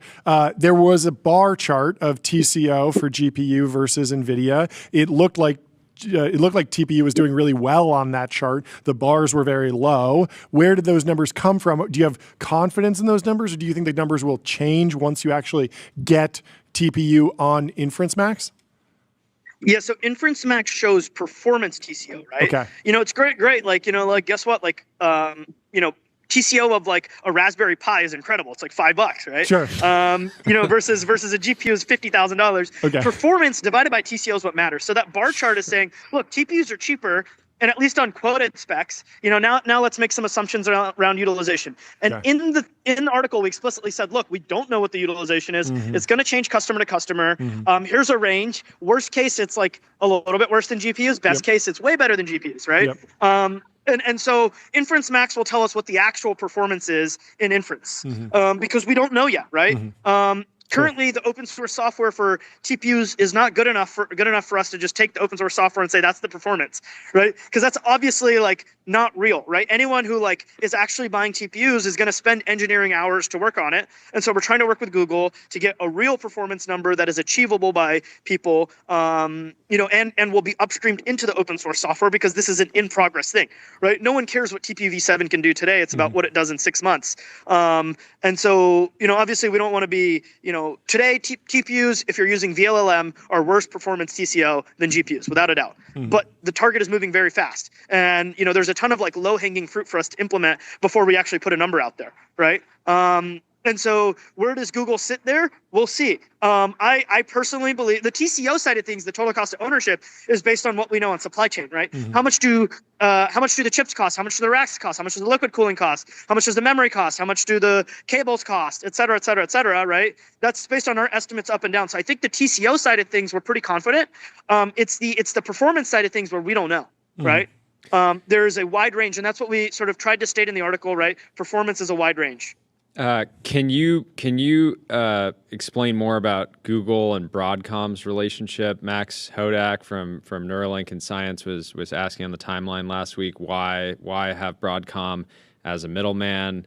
Couldn't Google do the design and place the orders from TSMC themselves? But what's your read on that relationship and how durable it is? Yeah, so when you think about chip design, there's a few different stages, right? There's defining the architecture, and then there's actually like implementing that architecture onto a process technology. There's laying out that architecture into gates on the chip. And then there's like the whole supply chain side of things, right? Negotiating contracts, getting allocations, et cetera. That takes like 18 months, right? Isn't that like an 18-month process, basically? Yeah, 18 months or more, right? Yeah. I would say actually like NVIDIA is faster side and Google's on the slower side, just because, NVIDIA's been doing it for longer. They have a bigger team, right? And they but at the same time, Intel has the biggest chip design team and they move even slower than that, right? They take like 4 years. At least that's what they did a year or two ago. We'll see what the new CEO can get into the, reorg it, right? But as far as like Google, when they first started the TPU, it was a very few people and they relied heavily on Broadcom to do everything, right? They just defined the top level architecture and Broadcom did everything I said below, right? Got it. Negotiating with supply chain, figuring out how to lay out the gates, everything, right? As time has moved forward, Google has taken on more and more of this, right? Now they use, they've talked a lot about Alpha Chip where they use AI to help floor plan the chip, right? Once you have the architecture, how do I physically lay it out onto the chip, right? They've done more and more and more there. They haven't taken over everything yet, but that's sort of the point. But Broadcom has this like super big advantage, right? NVIDIA, they acquired Mellanox, call it 5, 6, 7 years ago. Huge acquisition. Who's the biggest networking company in the world? Broadcom, right? Broadcom is the biggest networking company in the world. And when you talk about AI, it's the AI, it's the architecture of the actual processing elements, it's memory, which you're buying from, the memory companies, right? Hynix and Samsung and Micron. And then it's networking, right? When you try and boil it down to the most simple things in software, right? The networking side of things is so important. And the, let's say, technical competence of everyone around the world besides Broadcom and NVIDIA in networking is so low, or rather it's just not as good as them. They're actually good, but it's like Broadcom and NVIDIA are just so good. And Broadcom is better than NVIDIA in many ways at networking that, when you think about what is Google doing, yes, they're defining how the network topology is, but when you're talking about the physical network SerDes, how packets get transferred, all these different things, Broadcom has heavy influence there. So to this day, right, Broadcom is still charging margins like they did 3-4 years ago, even though Google has taken up more and more of the work. But at the same time, Google can't leave until they figure out how to do the networking and supply chain themselves or with a partner. And so what are they doing on TPU V8 that is potentially a distraction that's slowing down their execution is they're working with MediaTek, right? MediaTek at times has helped Cisco with their network chips. MediaTek has a lot of work on some of this networking stuff. They're nowhere close to Broadcom, right, on revenue, right? And that's one metric. On technical competence, that's another metric. I think MediaTek is good, right? But like they're just nowhere close to Broadcom. So now Google is having to work with, I don't want to say subpar vendors, but inferior vendors to Broadcom. And that's just to increase their margin on TPU 8. I would even say their angle when they started this project was never we're going to sell TPUs externally. It was, dude, we're paying a 3x markup to Broadcom, and half the cost of this chip is memory. Like, what the fuck are we doing, right? At the same time, it's like, well, sure, physically the cost for the networking is not that much, but what value does the networking bring is, sort of Broadcom, and then Broadcom's also doing the like game theory, not science of like, well, you can't really leave us, so we're going to charge you what we think is fair, or what we think we can charge, and Google's like, oh, no, we're stuck to you, right? So MediaTek is taking way less margin. They're not passing the memory through them, right? And so, this ends up being like, hey, that's a huge advantage for them. Flip side is like, well, they've got to engineer all this work that Broadcom was doing instead of working on a way better architecture. They've got to work with a worse vendor, right? Objectively worse, although MediaTek, like I said, is very good, to try and implement TPUs more directly with TSMC with less Broadcom sort of in the middle. Very helpful. And Google, because it's risky, is going down both paths, right? They're continuing to work with Broadcom on TPU-V8, and then separate TPU-V8 project, they're working with MediaTek, right? Because they can't risk, fine, whatever, 30 points of margin, 40 points of margin, 50 points of margin. I can't risk the TPU being late because ads runs on that. Gemini runs on that. Yeah. Can you give any takes on the NVIDIA's $2 billion investment in Synopsys that got announced this morning? I don't know if you saw it. I'm assuming you did. Yeah, so in a time where, let's say the two biggest chip makers, Broadcom and NVIDIA, are making more money than ever, and everyone else in the supply chain, and all the hyperscalers are trying to design more and more chips. Everyone's sort of working on that. You've got the EDA vendors are at the lowest possible valuations, or lowest valuations that they've had. They're still very expensive, but lowest valuations they've had on a earnings multiple basis for a long time. And this is on the eve of, hey, like objectively, are there going to be more chip designs or less chip designs in 5 years? A lot more, right? Now, the flip side is AI chip design is coming. There's 20 plus companies doing AI chip design. We've got a really long article coming on that soon that'll sort of explain the landscape. But AI chip design is going to shake up everything. And to And be so the clear, question this is is like AI. This is AI chip design, correct? AI helping chip design, whether it's for AI chips or for like power chips. Okay. Yeah. Got it. And so the question is like, NVIDIA has a lot of tools internally, right? The thing about EDA is that there's 3 companies that own 95% of the revenue, but at the same time, Google and NVIDIA and Broadcom and all these guys also design a lot of their tooling internally, although they are massive customers of all 3 vendors, right? So it's kind of like an oligopoly where the customers also contribute a lot. And so NVIDIA's whole goal here is like, how do I get every EDA flow working on GPUs? Because today a lot of it is running on FPGAs, a lot of it's running on CPUs, and AI chip design is going to get a lot more AI influenced. How do I get everything working on GPUs in terms of like the operation of it, even if it's helping people design not GPUs, right? Yeah.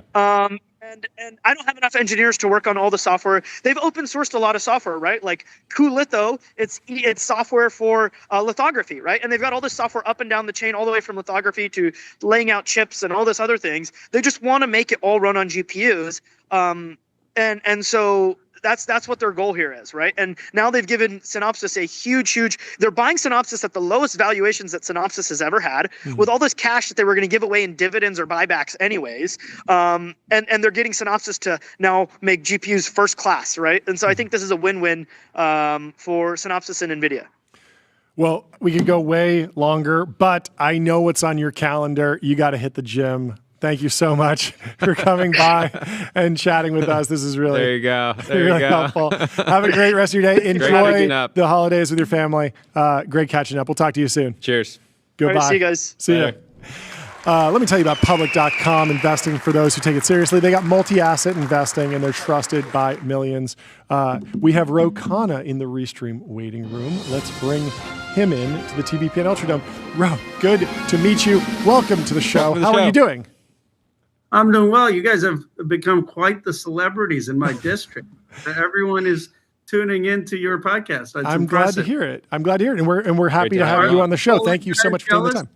What was that? Are the all in guys jealous, or do they respect you? I think that they They're have bigger than left. ever. They're in the stratosphere. They have left the We're picking low. up the scrap. Yeah, we're picking up the scraps compared to them. I think like any great Silicon Valley startup, you're Yeah. nipping at their heels. Well, it's I love funny. the We had all-in. a New York Times piece about us. It was a very nice, just like here's what TBPN is doing. Just kind of an explainer piece. David Sachs, of course, got a little bit more of the investigative journalism treatment, got 5 reporters. We only got 1. And so I think that tells you about the relative importance of the shows. But anyway, I'm sure we'll get into that. I would love for you just to kind of set Normally, Yeah. when our guests join and they're wearing a suit, we say thank you for But I dressing think up. this is I'm assuming it's one of your daily drivers. So, Yeah. Well, I'm not back in my district. It'd be the only way I'd lose my seat is if I started to show up with a suit to to be the places there. But in Oh, it's the DC, suit it's going guy. to be uniform. Yeah. It's the uniform in DC. But I was hoping you could sort of take us through a little bit of the prehistory, since it's the first time on the show. Just explain how you wound up in this position, a little bit of your backstory, and then obviously there's so many hot topics that I want to talk about in artificial intelligence and tech broadly, and I want your opinion on everything that's going on. But I'd love to kick it off with a little bit of like how you wound up in Congress. Sure. Well, I am the son of immigrants. My parents came from India in the late 1960s. My grandfather spent 4 years in jail alongside Gandhi as part of the Indian independence movement. And that really inspired my love of public service. When I came out to Silicon Valley, I had a professor, Larry Lessig. He said, if you care about policy, go out to Silicon Valley. That's where the interesting things are happening. That's where the big things are happening. So I went out. And I ran when I was 27 against the Iraq War, and I got killed. I got crushed, 71-19, but came to the attention of folks as someone willing to stand up for against the war. And then I worked as a tech lawyer. I supported President Obama. I got to go work for President Obama. And then I wrote a book about what we needed to do to build new manufacturing across this country in 2012, what we needed to do to really have the modern economy and different parts of the You're country. one of the first American beginning of the American dynamism movement. Would you say? Yeah, I was going to say to President Trump, he stole all my ideas in terms of manufacturing, but Well, that's good. That's good though. That's good though. Then, right? We just want Look, I support the American dynamism movement. I'm a fan of sort of what Mark Andreessen wrote in a Wall Street op-ed about, like, how do we not make masks in America? How do we not make basic things in America? When my parents came to this country in the 60s, we were the place to be. We were humming. We were brimming with confidence. Kennedy said to go to the moon. My first book was about why manufacturing still matters. I think it was a colossal mistake to let China eat our lunch on so many key industries, especially now with rare earth metals and magnets. I mean, we should have a Manhattan Project to do that in the United States or New Zealand, Australia, Chile. But, so I after my time in the Obama administration, after I wrote this book, I said, technology is going to shape so much of the future of this country. I have a vision of how we can make sure that it helps everyone in my district and around the country.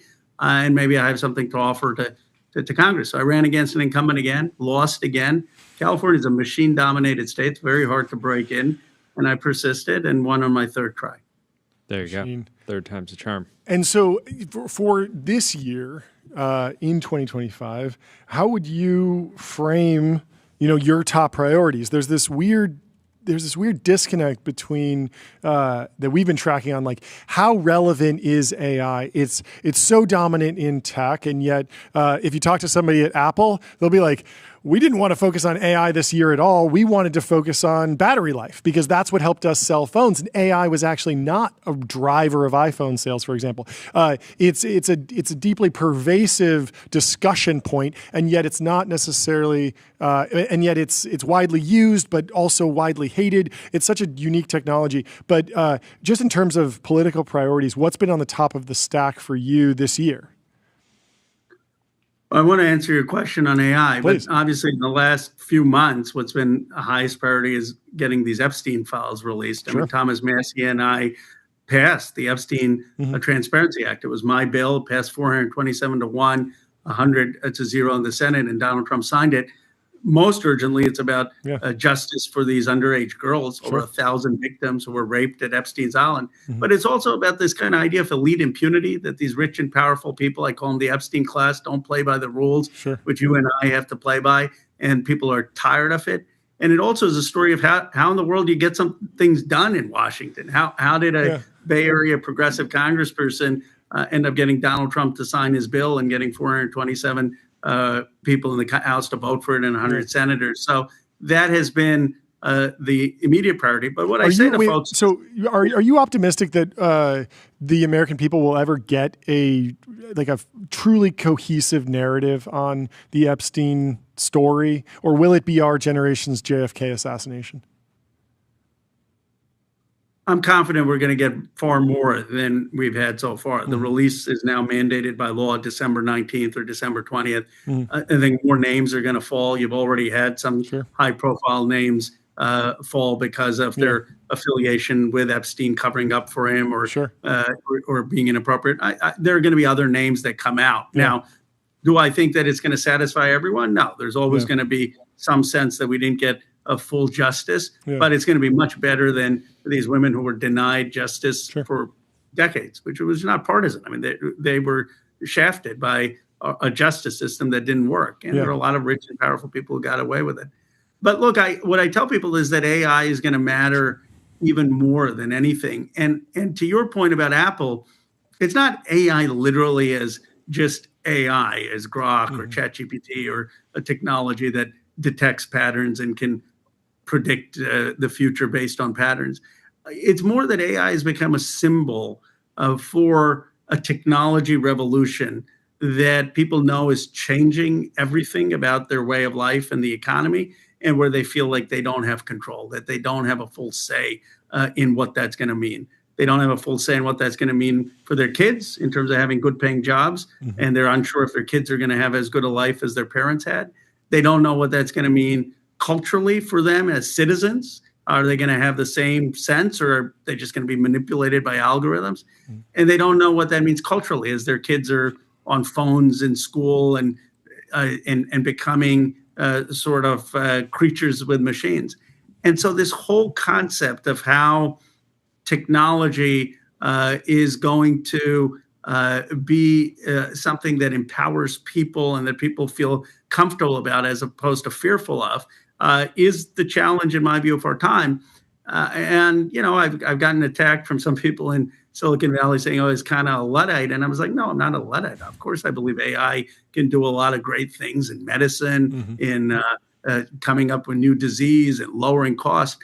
But I don't think we can be oblivious to people's concerns about keeping jobs and keeping social cohesion and making sure their kids are going to have a good economic future. And so I've tried to be thoughtful about how we adopt AI, how we adopt technology in a way that keeps the American dream alive and benefits folks.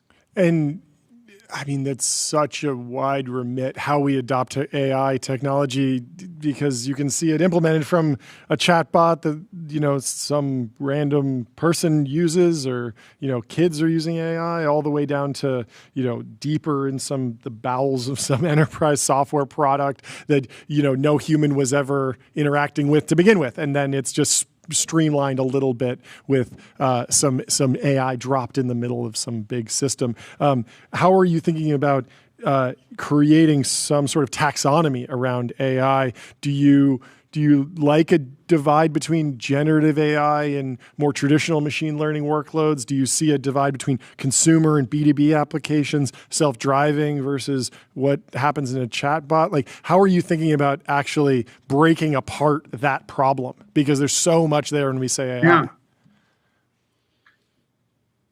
I would say that the key distinction is AI going to enhance human capability or eliminate human beings?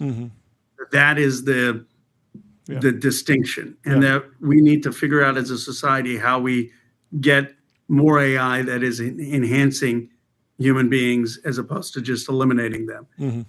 Let me share two thoughts on this, both of people who influenced me. Steve Jobs described a computer as a bicycle for the mind. He didn't say computers would eliminate the mind. He just said it would make the mind go really faster and better. Right. And my view is, how does AI do that? And then Darren Acemoglu won the Nobel Prize at MIT, has this idea of total factor productivity. Let me try to explain it simply. If you just had AI replacing human beings, and those human beings then becoming not productive, not only would you have frustration in our society, right? I mean, who wants to just get a check without contributing? People have pride. But you also wouldn't actually maximize total production, because you have all these people who could be doing things who are not productive and who are not being able to earn a living and spend money. And so what he says is that there is some savings of that for consumers and for shareholders if a technology just eliminates labor. But the best technologies, like electricity, like automobiles, don't just eliminate people. What they actually do is they increase workers' ability to produce, that they are technologies that increase human capability. And so you have the benefit of the synthesis of the technology and the worker. And that is actually what transforms lives. And he calls it total factor productivity. And so my ideas around this has been, how do we do that? How do we make sure we just don't eliminate 4 million commercial drivers? How do we make sure that the adoption of things is actually making us more productive, and that it's being done with respect to workers and capability? Okay, but so let's make it more specific, because I agree at a high level with a lot of that. But let's talk about like a specific role or job, like truck driving. You've generally come out against or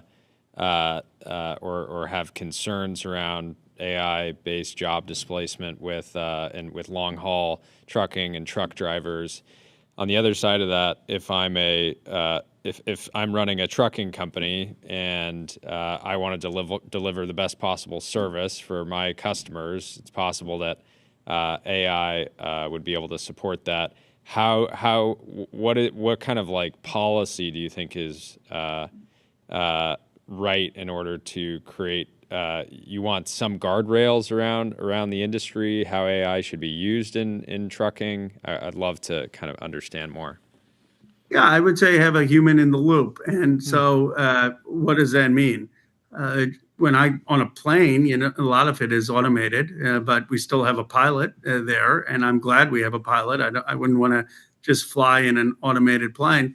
And so does this mean that a truck driver's job may become more appealing? Because right now, as you know, we have a shortage actually of truck drivers, more demand. But if they have a assist from a technology that maybe allows them to rest more, that's less taxing, they're there for the edge cases. If something is possibly going wrong, they're there to deal with maintenance. They're there to make sure that you have loading and unloading happening. We can reimagine what the role of a truck driver is going to be. And we can certainly have a temporary view that for the next 5 years that you should have the driver there. Now, that doesn't mean that at some point there may not be jobs or certain parts of things that don't require a driver, but it doesn't seem unreasonable for 5 years to say we want a driver in the loop, and let's rethink the types of jobs that will be. And if we need the government to be helping invest in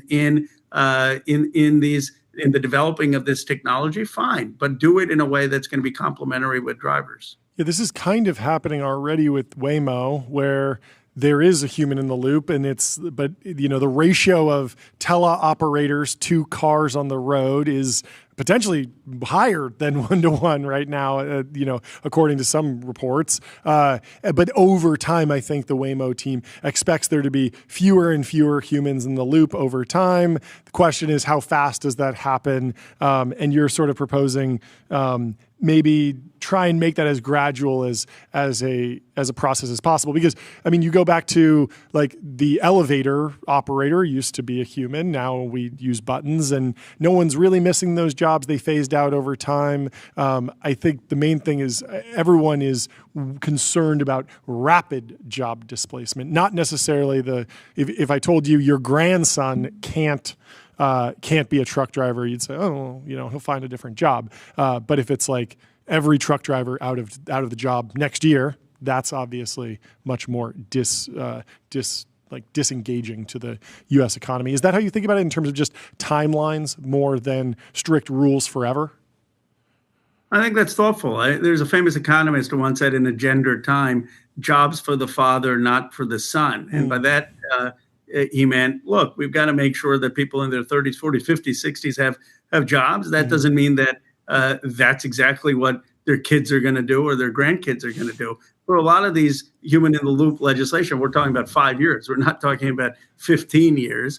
And we're talking about roles evolving, right? I mean, it may be that these evolve and then there's less of a need to hire folks down the line, and you have a natural transition of folks, but you're taking people who are workers and making sure that they're productive and they have a good life. Let me explain why I think this matters. Phone operators, which people often give an example, and Alexis, who's at Chicago, had a great point about this. That was 2% of the workforce. Commercial drivers are 10% of the workforce. Wow. You already have an anger in the country of so many people displaced by globalization, displaced by the concentration of wealth in some areas. And you really want to throw into this mix a rapid mass job loss, displacement and then what? Just compensate them? And have people stay at home and just get a check? Like, is that the society that we think is going to be productive? Or do we rather figure out how they have some role and some say, and the transition be managed in a way that is that considers their interests as well? And that's, and I get that it's a good natured debate, and people will say, okay, kind of you're adding some cost to the issue. And if all you cared about was shareholder profits and minimizing consumer costs as your only holy grail, and you didn't care about jobs and you didn't care about communities, then people have a legitimate critique of me. But I would argue that was the mentality during globalization, And it's what's led to so much of the polarization, not just of our politics in the United States, but in the Western world, led to things like Brexit, led to anti-immigrant sentiment. And maybe we should consider jobs in communities not as dispositive, but as a factor, just like we consider consumer costs and shareholder profits. Yeah. What's your look back on how the Uber story played out? Because that was a weird moment where there was a big pushback from the taxi cab drivers. Those jobs still exist, but they're just way less profitable because the medallion system has kind of been undone. But if you want to make money driving someone, you can, but you're making less money. Like, do you think that we should have handled that differently if we could run back the time, or do you think it happened slowly enough that it was actually okay and delivered enough value to the consumer? Because the Uber is one of those weird examples where the amount of taxi cab like activity, ride sharing activity, it 10x'd and more people take these rides than ever before in the taxi era, and yet it did have remarkable impact on the market structure of that industry. Well, I'd be hypocritical for saying I'm against Uber. I take Ubers all the time. Yeah, right? I'm the same way. A expose, the next time I get into an Uber. But I'll say this: we should have done more for the medallion owners, right? I tried actually in New York. This became before Zoran Mamdani became Zoran Mamdani. When he was an assembly member, he was really focused on a lot of these taxi drivers who had lost their medallion value and were underwater. And what could we do to compensate them? And I'd actually reached out to Jamie Dimon, who tried to do something to his credit through JP Morgan, and it ended up not working out. But we should have, as a government, done more to help those folks who had medallions, who lost all their value. And that's an example of something where we could have been more proactive. And then there's a huge debate about Uber drivers and whether they're getting enough value and have enough say over their lives. I would argue that we need that, and I'd argue we need national health insurance. This is the biggest area where if you're not going to be employed as a traditional employee, it would really help if people didn't have to buy healthcare on an exchange that has soaring premiums. So there are better things we need to be doing to help that Uber driver. But am I glad that there is a technology like Uber? Yes, I am. I think it has created jobs, and it has made life easier for many people. You brought up Mamdani. He made a post, I think it was yesterday or the day before, that a bunch of Silicon Valley types were agreeing with, which was you haven't seen that very often. It was basically around SMB deregulation, making it easier to get a small business off the ground. Should that be a more important conversation in every state and region? I feel like growing up in California, I've seen so many businesses try to get off the ground, and you end up seeing a finished restaurant that just has its door closed because they're waiting on some permit or something like that. And it's obviously hard enough to start a restaurant, and it seems like oftentimes local governments can get in the way. Do you think that needs to be just a bigger part of the conversation, as given that starting a business is a great way to insulate yourself from at least some job displacement risk with AI?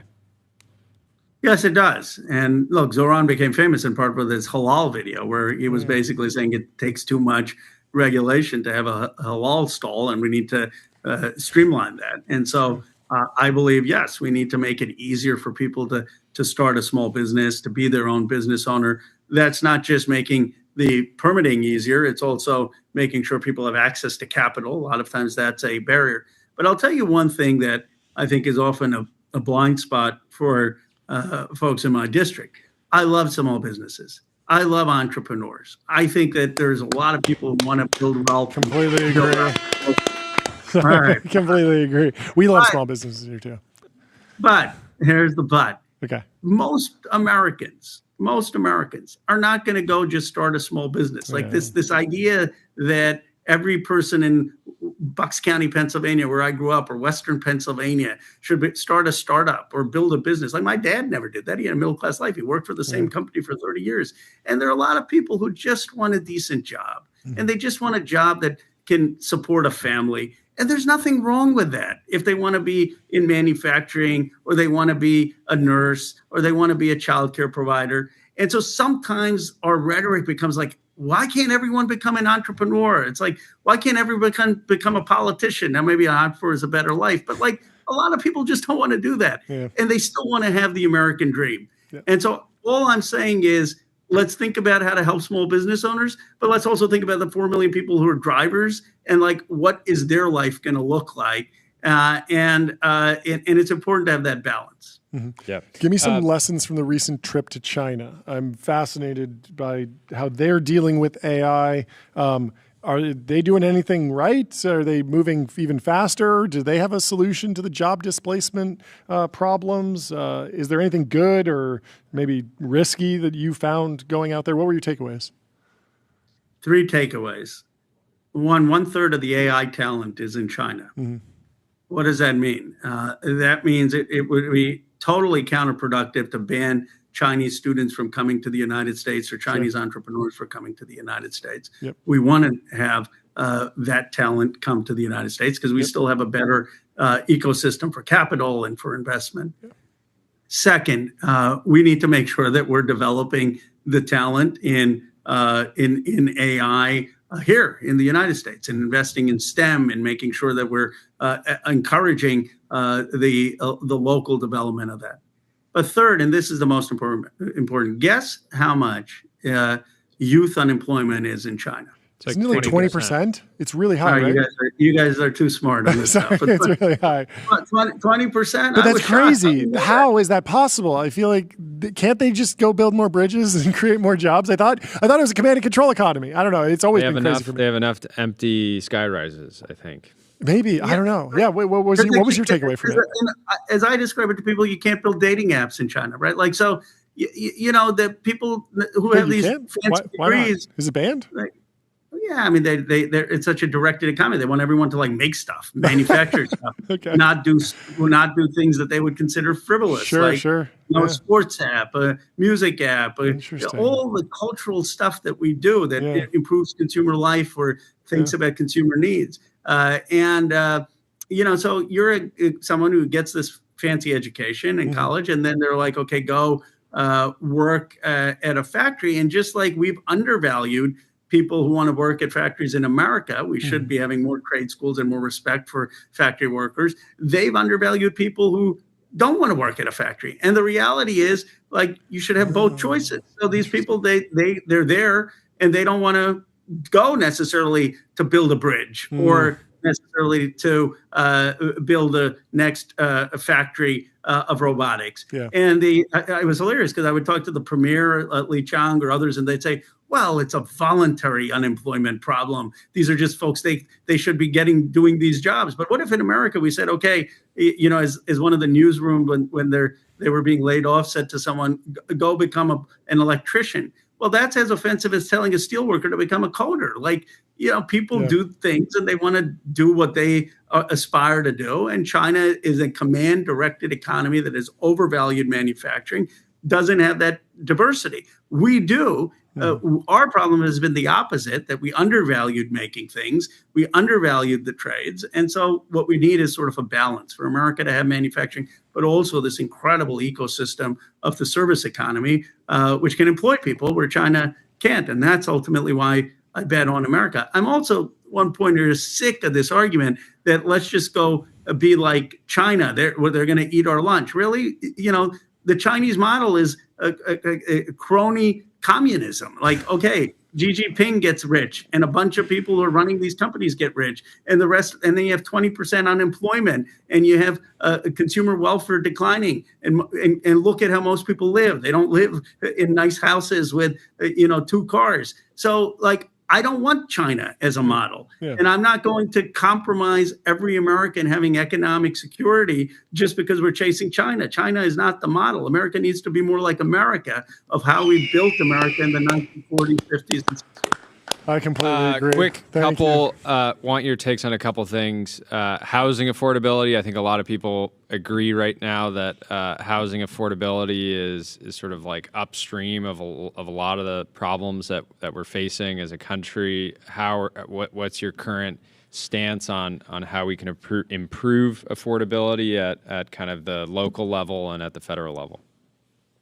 I'm a YIMBY. I'm an abundance guy on housing. We got to build far more housing in California. I don't endorse people who are sort of zero housing people in my district. We got to realize that aesthetics matter, but economic equality of opportunity matters more. And you can't have $5 trillion companies in my district and expect to live like we're the Valley of the Heart's Delight. Like if you got that many companies, you got to have housing, near transit and dense housing to make sure that people can live there, and that it's not just a place where wealthy people can live and that the working and middle class is getting shafted. We also need to stop private equity from buying up single family homes. People say, oh, this is a red herring.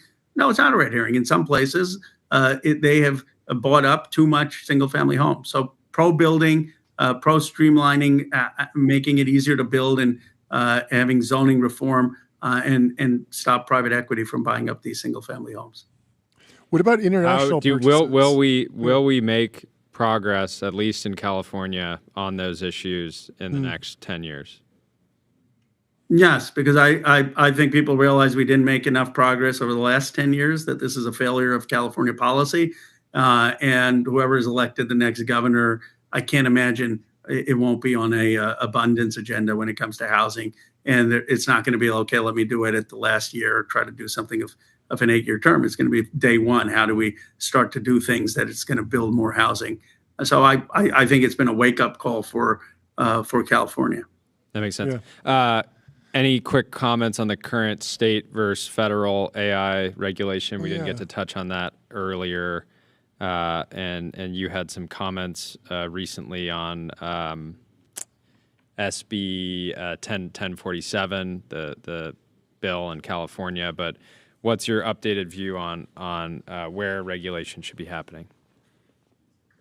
Well, look, ultimately we need a federal regulatory framework, but the way you get good federal legislation is having legislation in the states. That's federalism. And I don't understand how you would have a moratorium on having state legislation when federal legislation right now looks bleak. The prospects of it are bleak. It is such an unpopular position, even among Republicans. So my view is build a consensus that you can have thoughtful regulations at the federal level and work on that. Don't stop states from regulating. And this idea that, okay, you're going to stop all the growth. I mean, my district is $18 trillion of value. We've got 5 companies over $1 trillion. East of the Mississippi, there's not a single $1 trillion company. You know, California's undefeated. It's so good. You talk to folks in like Bucks County, Pennsylvania, where I grew up, and they're like, come on, come on. They're producing more wealth than ever before. Like what we want to know is how are our kids going to fit into this? Yeah. And I just think that I wish more tech leaders, who sometimes gets it is Jensen Huang has talked about this. Like, about how do we create economic development opportunities in places that have been left out? How do we make sure that everyone comes along on the AI revolution? I just think it's in tech companies' interest to embrace this in a similar way as the economic royalists embraced the New Deal eventually. I mean, you can't have just a capitalism that is only working for some, with large chunks of the country suspicious and left out. Yeah, I just worry that we don't know the shape of what we're regulating yet. Like the unintended consequences of social media took 5-10 years to develop.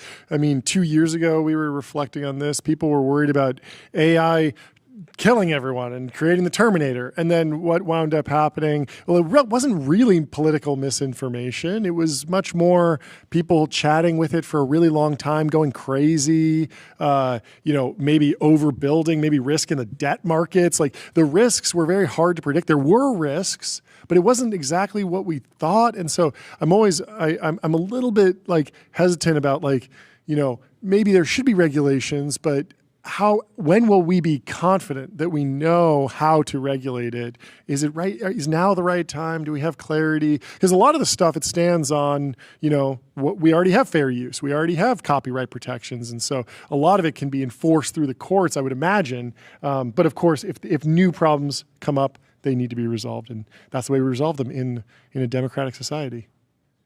I think that's fair. The places I focus on are jobs. Yeah. And American citizenship. And I agree with you on the jobs part, but it just feels like the jobs, we haven't seen a collapse. And even people building the AI technology are like, this is going to put everyone out of jobs, and that's good. And then the people that hate the technology are saying it's going to put everyone out of a job, and that's bad. And it's kind of crazy because they all agree that the jobs are going away. And yet, what do you get when you actually look at the jobs figures? It seems like we still have jobs. Like, it seems like we actually can't delegate to the AI, and I can't just say, hey, trucker, like I want the AI to handle this one. It's just the technology is not there yet. And will it be a year? Will it be 5 years, 10 years, 100 years? There's a whole bunch of incentives to say it's coming right now, and it's hard to get a read on. And predicting when things will happen is fortunes are won and lost on that alone.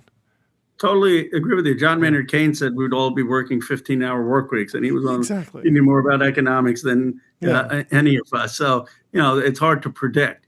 But I think what we can do is, when you look at Darren Acemoglu, who says, well, why don't we have a neutral tax code so we're not incentivizing a depreciation of investment in technology and automation over hiring people. I mean, there are things we can do that make it that we prioritize having people in the loop. And then there are things we can do in our social media environment that protect us as citizens and kids. Two things are like, let's eliminate bots, right? Elon Musk talked about doing this on X, and there's still a ton of bots. But a lot of the bots that use AI are, in my view, hurting our democracy. And then let's protect kids from some of the harms on social media. So I agree with all that. guess I love sparring with folks, and I appreciate sort of the criticism I've gotten from some of the tech folks for the tweets on AI and drivers. But I guess what I would hope for tech people listening to this is, don't resist every form of regulation and sort of dismiss people's anxieties. Instead, be part of how we get smart regulations and how we answer people's concerns. Because if 70% of the American people believe the American dream is dead and have a concern about AI, like, the answer to that for anyone who's been like in a relationship is not to dismiss it and say they're dumb. It's to say, okay, how do I address that anxiety so that we can move forward? And I guess my hope would be that there'll be more tech leaders like that. Victor Peng is one who was a former leader at AMD. I mean, there's some people who are thinking in that way, and I think it's in Silicon Valley's interest to have that kind of view. No, that makes sense. I think you really freaked people out with there should be a tax on mass job displacement. Well, there is a tax on the profits, right? Like, we tax profits. So I mean, there's a question of, like, maybe we adjust that, but it's all, these are all dials that already exist. We're just discussing how we turn them, I would imagine. I don't know. Well, but thank you. A lot of times, this is one thing different for me than other politicians is I toss ideas out there. If I think there's good pushback, then I adjust my views. And I'm like a politician like this. I just talk like I talk to someone over a drink over at a bar. And everyone else is like so scripted. You can't put out an idea because, maybe it'll come back 2 years later on Face the Nation. I just don't think that's what our politics are. It's like, put your ideas out there. Like, what human being doesn't have some ideas that are dumb? Like, maybe Einstein didn't or something. Most of us, we put up good ideas, we put bad ideas. I love it. Think. I love that. I love that approach, and it certainly sparks a conversation. And it certainly fits with what we've done here today. This was really fun. We really appreciate you coming on the show and just like going all over the place and just talking through all this stuff. It's fascinating. I'm learning a ton, and we really appreciate you taking the time to come talk to us. Thank you so much for coming on. Well, you guys are doing great. Seriously, you're elevating the conversation in Silicon Valley, and it's an honor to be on. And I look forward to being back. We'd love to have you back on the show and go way deeper on all of these. And I'm sure by the next time you're on, all of the data points will be different, and we'll be looking at and we'll be staring at new problems, and they will require new solutions and new discussions. And so, thank you so much for taking the time to come talk to us. I appreciate your approach. Thank you. Have a great day. You. We'll talk to you soon. Bye. Before we bring in our next guest, let me tell you about numeral.com. Let Numeral worry about sales tax and VAT compliance. Compliance handled so you can focus on growth. Our next guest is, where do I have it? Jonathan Swerdlin from Function. Hey, sorry to keep you waiting. We were in a political quagmire. We were in the swamp. We're in the swamp. We went to the swamp. We don't normally go to the swamp. Normally we talk about Series Bs. We talk about large Series Bs. He did get us going, though. He was telling us how much value has been created in his district. It's in the trillions. It's in the tens of trillions. And we were just foaming at the mouth about the market caps. And then we said a bunch of other stuff. But thank you so much for coming on the show. For those who aren't familiar, introduce yourself. Introduce the business. Tell us what's going on. Absolutely. Great to be here. Now you're climbing out of the swamp. We're going to talk about something a little less swampy. Thank you. Talk about health. It's great to see you guys. Well, I mean, health is like honestly more political than politics. It can be. It can be. but this conversation won't be. Yeah. It's funny. We actually say that biology is bipartisan, though. Okay. And I like this idea of everybody can agree that nobody likes to suffer. Yeah. And everybody can agree that preventable death shouldn't happen. Yeah. So it comes down, but of course the nuance of how you get there can become political because who's going to pay for it, right? Yeah, but also that or the this diet. This diet's right wing. That diet. Oh, working out. That's a right wing thing. Or like, no, this is left wing. And that, different ingredients became politically charged over the last few years. Yeah. My powder is better than your powder, for sure. And sometimes there's political influencers on the right and the left who actually have the same supplier. And then they put different branding on top of it, and they sell that. That's a fascinating rabbit hole to go down. But anyway, we're not here to sell supplements. Let's talk about the business. It's funny. It's like I'm not left wing. I'm not right wing. I'm the whole bird. Otherwise, you fly around in circles. Is kind of the idea with all I love it. I like it. The whole bird. That's great. The whole bird. The whole turkey. So take us through the shape of the business these days. What's the value prop to consumers? What's the progress been? How big is the company? Kind of set the table for us. Okay, so simple value prop is get on top of your health. It's time you own your health. So what does that start with? It starts with a new platform. It's $1 per day to join. And the platform includes twice a year comprehensive lab testing at over 2,200 locations, any Quest diagnostics around the country. You go and you test everything: heart, hormones, liver, kidney, thyroid, cancer signals, you name it. Up and down, all of that data goes into a platform, into an app that explains to you what's actually happening inside your body. And these are the things that you would not get in a physical. This is like a true deep look. And what Function has created is this entirely new standard for your health that every year for the rest of your life, you know that you're well on top of whatever's happening inside your body. You're seeing how it's changing over time. You're making sure that you're getting well ahead of disease, and you're doing everything you can to feel your best. So that's the value proposition, and that's what Function delivers right now. We started with lab testing, because that's the most impactful data. 70% of medical decisions are based on lab testing. And recently we acquired a company. You might have heard about this. It's called Ezra. And Ezra is an imaging business. And so Ezra does, and what has been amazing for us, we've gotten FDA cleared AIs that have reduced the time that it takes for somebody to get an MRI. Okay. So why does that matter? One, nobody wants to be beside an MRI machine typically. Yeah. Two, it also massively reduces the cost and it picks up the efficiency. Yeah. And so what we've actually done is we've introduced lab testing, became one of the largest, most powerful lab testers in the country. And then we went into imaging. On the imaging side, we're bringing down the cost. And what you're seeing actually emerge is this new standard for health. We took the most impactful parts of the health system for capturing your data, and we packaged it up into something that's really simple to understand and really affordable for many people.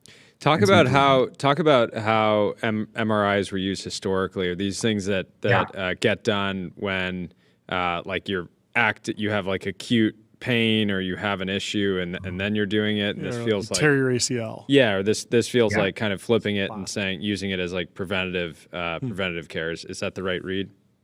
That's right, Rita. And not just preventive. I would just say responsible, because this idea of preventive is great, but it's also what might be happening right now that you don't even know about.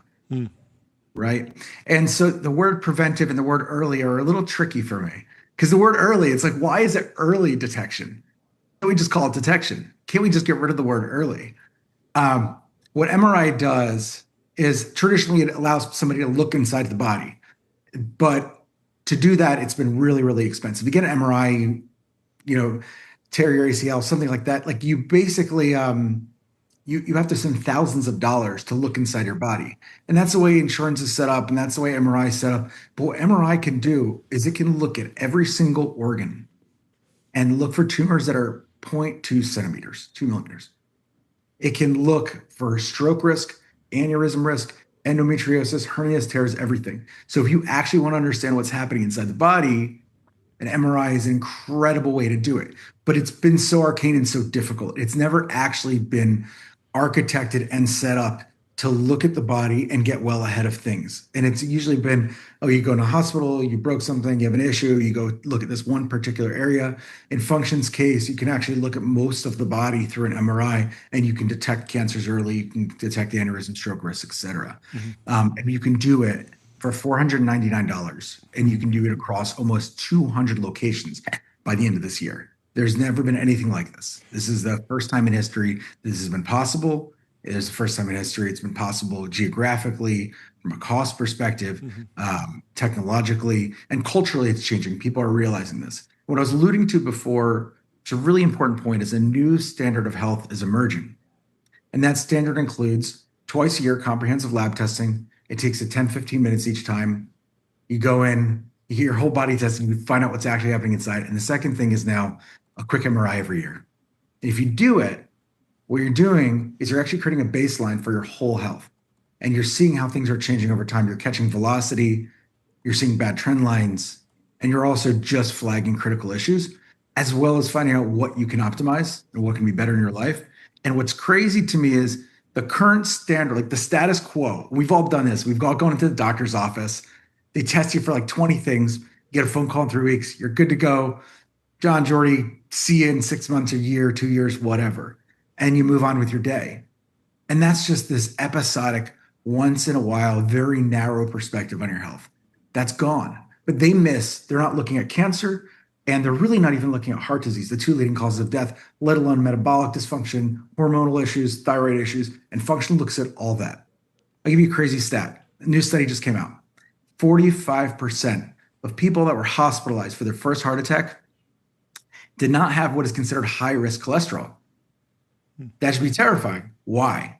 Because if you go to a doctor's office today, a regular old physician's office for a checkup, you get your LDL checked, right? You guys have done this, yeah? Yeah. Okay. That marker was born in the 1950s. It's older than my father. Vintage. It's a Vintage marker. Some people would say Lindy. Some people would say that's Lindy. Okay, let's just steelman it for a minute. They might say it's Lindy. So look, there is no world where any top cardiologists say, I'm just going to rely on LDL cholesterol base.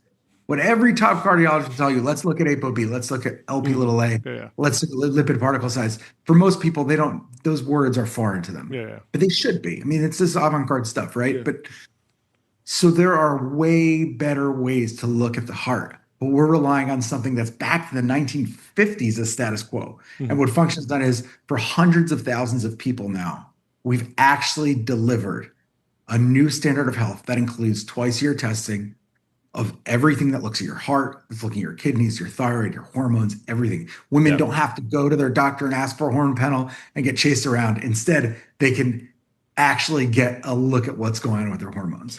And then on the cancer side, real quick, side, 400, you're 4 times more likely to survive cancer if you catch it early. But right now, status quo is you have to wait till you have symptoms to catch cancer. Yeah, it's crazy. There's no way that's okay. I don't want that for my family. So, and now there's technology where we can actually, with an MRI as well as with a Grail test that we test for many thousands of people, we can actually get way ahead of these things. So I can talk about this all day. Yeah. So I'm sold on the product. I think it's hard. I think it's hard not to be. It's the best kind of like value offering, I think, in health, like period. And I was sold, obviously, when you were raising pre-seed back in the day, however many, 2.5 years ago or something like that. Feels like forever ago. Can you give us like I'd love to get your view on an update of like the market structure. A lot of companies have seen. You guys weren't. Function wasn't the first lab, testing and health platform like this to exist, but your guys' execution and the growth, I think you're one of the at least growing faster than a lot of the fastest growing AI companies that we're seeing out of last year. Give us an update on like the shape of the market, how you see the market evolving, because like I was saying, a lot of people are trying to like ride your coattails, but I'm curious for an update there. The market is realizing that the word consumer health has been this like dirty word for 20 years or something. And it's not, what it is it's premised on the most primary thing that we experience as human beings is our biology. It's our life experience. And what's the LTV of your health, right? You'd be willing to pay anything for health. It's the most valuable thing in the world for you. And so we're finally in a place where we can actually see technology and products broadly applied to health. And so you're looking at a TAM that conservatively is $7 trillion. And some give it up for $7 billion TAMs. John, hit the size gong for a $7 trillion TAM. Had to. Anyways, continue. I love it. No, so look, this is people have been spending absurd amounts of money on their health through these massive service platforms like insurance companies and big health systems. And finally, people are saying, you know what, health happens outside of the doctor's office, and I'm taking it into my own hands. And what we're doing is we're bringing scientific and medical rigor directly into a platform that people, they themselves can sign up for, they themselves can manage. And so they can make decisions for themselves. And that gets them way ahead of diseases, as I was saying before. Like this is not a trivial space. I think it is the best. It is the most anticipated service for AI. It is the best application of AI in the world is to our health, because that is the major experience. And so, of course, we're surprised that the category and all the competitors aren't. It's not bigger. That more people are jumping into this. Like we know that people are going to try to ride these coattails, but our head is down, and our focus is on how can we deliver as much value per dollar for each one of our members. We have hundreds of thousands of members, soon millions of members. We have been growing really fast because we're actually delivering something to somebody that has real substantial value. And at a time when a lot of technology can do a lot, it's like, what are we really paying for? And it's like, where can people get started? You mentioned it's $1 a day. Correct. Does it take me through like the customer flow? Is it just a website and then I go to the lab, explain how people can get going? Okay, so it used to be $999 when we started. It was manual. And it was per paid day. $1,000 a day. No, per day. No, $1,000 per year. Sign me up. $1,000. No, you said per year. Don't worry. John's just messing with you. So it started at $1,000 per year. Then we worked really hard to bring up the efficiencies in tech. Got it down to $499. And a couple weeks ago, we announced it's now $365. It's like when it actually heard $365 per day, because health is an everyday thing, and it's an understandable price. And when has healthcare actually been deflationary? Yeah, and then so go to Quest Labs probably twice a year. You go to functionhealth.com. Yep. Functionhealth.com. Functionhealth.com. Simple. You just sign right up. Yeah. Right there in the scheduler, you sign up for your lab appointment. Yep. You show up at the lab. Yep. Your blood drawn, urine collected. You walk out 10, 15 minutes later. Cool. In 24 hours, results start pouring in. Yep.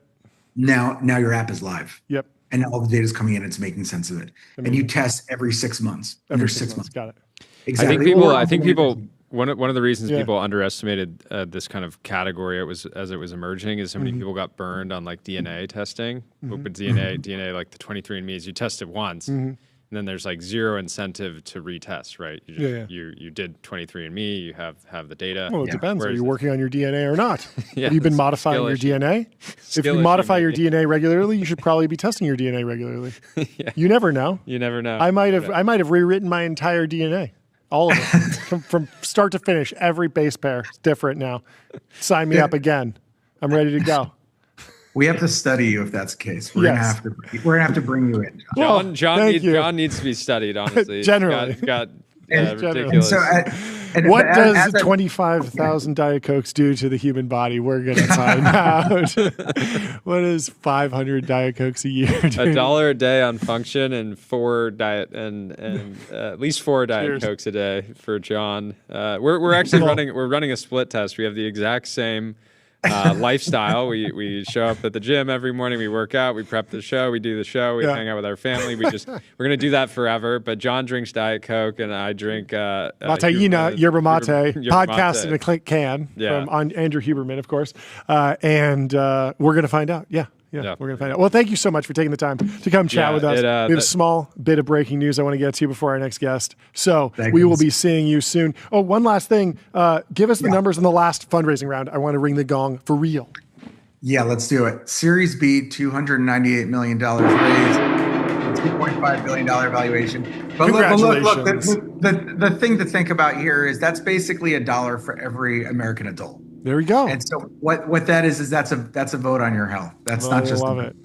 I love it. Appreciate Well, you guys. thank you so much for taking the time to stop by. We will Great talk to you finally have soon. you here, Jonathan. Long live TBPN. We'll talk to you Hey, soon. for the next one, for the C, come in person. We got get a that seat going. here for you. Be honored to have you in person. Be great. Let's do it, brother. We'll talk to Awesome. you soon. Great to see you. Goodbye. Cheers. Let me tell you about Vanta. Automate compliance and the breaking security. news. Vanta is the leading AI trust management platform. Also, if you're running a NeoCloud, you got to get on Vanta because that's one of the criteria for Cluster Max. I'm not kidding. Not making this up. SOC 2 compliance is a big factor in actually making it up the tier rankings for Cluster Max because, of course, if you're training on customer data, you need SOC 2 compliance. You need the whole process. Anyway, the breaking news that I wanted to get to really quickly is Josh Kushner is partnering with OpenAI. OpenAI, he says, we are excited to announce a strategic partnership between OpenAI and Thrive Holdings. Through our partnership, OpenAI will become an equity holder in Holdings, and collectively, we will set out to deliver frontier technology to our customers. For decades, technology has transformed the world's largest industries from the outside in. We believe the AI paradigm will be different in that some of the most profound transformations will now occur from the inside out. We view the businesses that we own and operate as the right reward system to build, test, and improve industry-specific products and models. So the race is on. Is it inside out or outside in transformation? What's going to happen? These are the new fast takeoff, short timeline, long timeline. Are you an inside out guy or an outside in guy? This is going to be the defining debate over the next couple days. Well said. Get ready to lock in. We'll be covering it here. We'll probably have some people on who are digging into this, investing in this, getting, have long takes, short takes, who knows? But I want to get to the bottom of what this outside in versus inside out transformation will look like. We've been digging in a little bit, talking to some folks who are building companies, buying companies. Taylor says, deal guy Yuga. This is the deal guy Yuga. It's happening. It's happening. Well, before we bring in our next guest, let me tell you about Figma. Think bigger, build faster. Figma helps design and development teams build great products together. We have Cristobal Valenzuela from Runway in the Restream waiting room. Let's bring him in. How are you doing? Good to see you again. Thank you so much for taking the time to come talk to us on such a big day. Kick us off with a reintroduction on where the company is today, and then the news. I'd love to know about the news. Yeah, thank you for having me again. It's been a while. So big news. We just released our latest frontier model, Runway Gen 4.5 is it's a model we've been working on for like quite some time. It's the best video model right now in the world, which is a pretty remarkable fit. Yes. And so I think it's It's pretty good. It's pretty fun to play with. To be clear, that's my audio I'm adding. Yeah. That was not your mom's video. That's I old didn't drop fashioned. that, but perfect timing. Let's play some of the video. I want to see this the demo videos that you put out, the examples, and I want to ask you a bunch of questions about it because it's an extraordinary claim. Google is a serious company. They have a very serious asset in YouTube, and I'm fascinated by. So first, give me the news video arena leaderboard. That's the ranking that you're using. How is that scored? How does that actually work? So it's kind of like a way of crowdsourcing like performance. You basically ask people in the internet to vote against two videos, and it's anonymous. So you vote left or right, and then as you keep on voting, you accumulate more votes. And once you vote, you can see like who you voted for, but beforehand you don't know. And so over the last couple of months, we've been working for like this entirely new way of, I would say, training both video models and image models in such a way that hopefully we thought it would like all compete others in the arena. And we got results a couple of days ago. And yes, we managed to basically outcompete all other video models, including both Google and OpenAI, which is a very remarkable feat if you think about the scale of resources. Like, I think it's the era of, Ilya was saying this is the era of research again, and I agree, but it's also the era of efficiency, like really good, really focused teams with highly efficient, like, mandates can get really far. And so, yeah.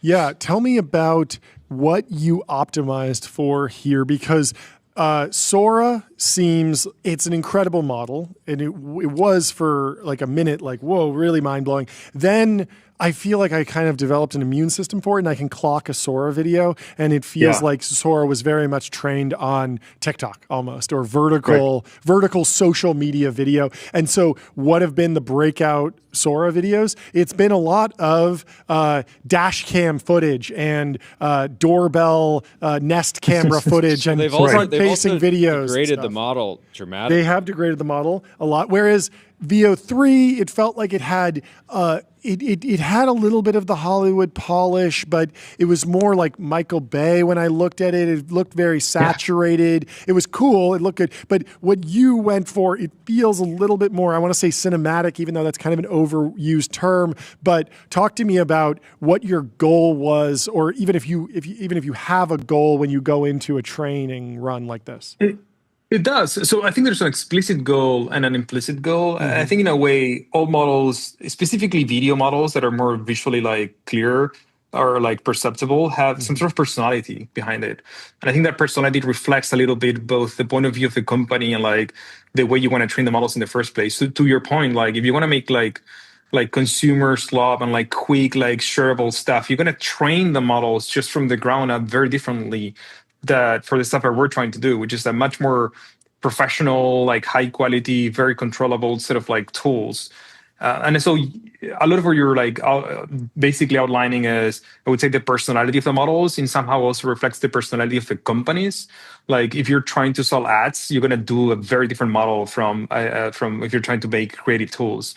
And so I don't think there's one single recipe or one single ingredient. It's more of a just like taste. Like I think that word gets thrown a lot in research these days, just taste. Yeah. And I think taste is both the research, like what do you want to work on? Like having vision, like having, okay, I want to pick these specific problems I want to work on, and this is how I want to solve them, and this is what we've learned over time. That's one form of taste. And the other one more aesthetically is like, what things look good, like, and that's like beavers on a construction site. This is actually very. That's your taste. That's your taste. Yeah.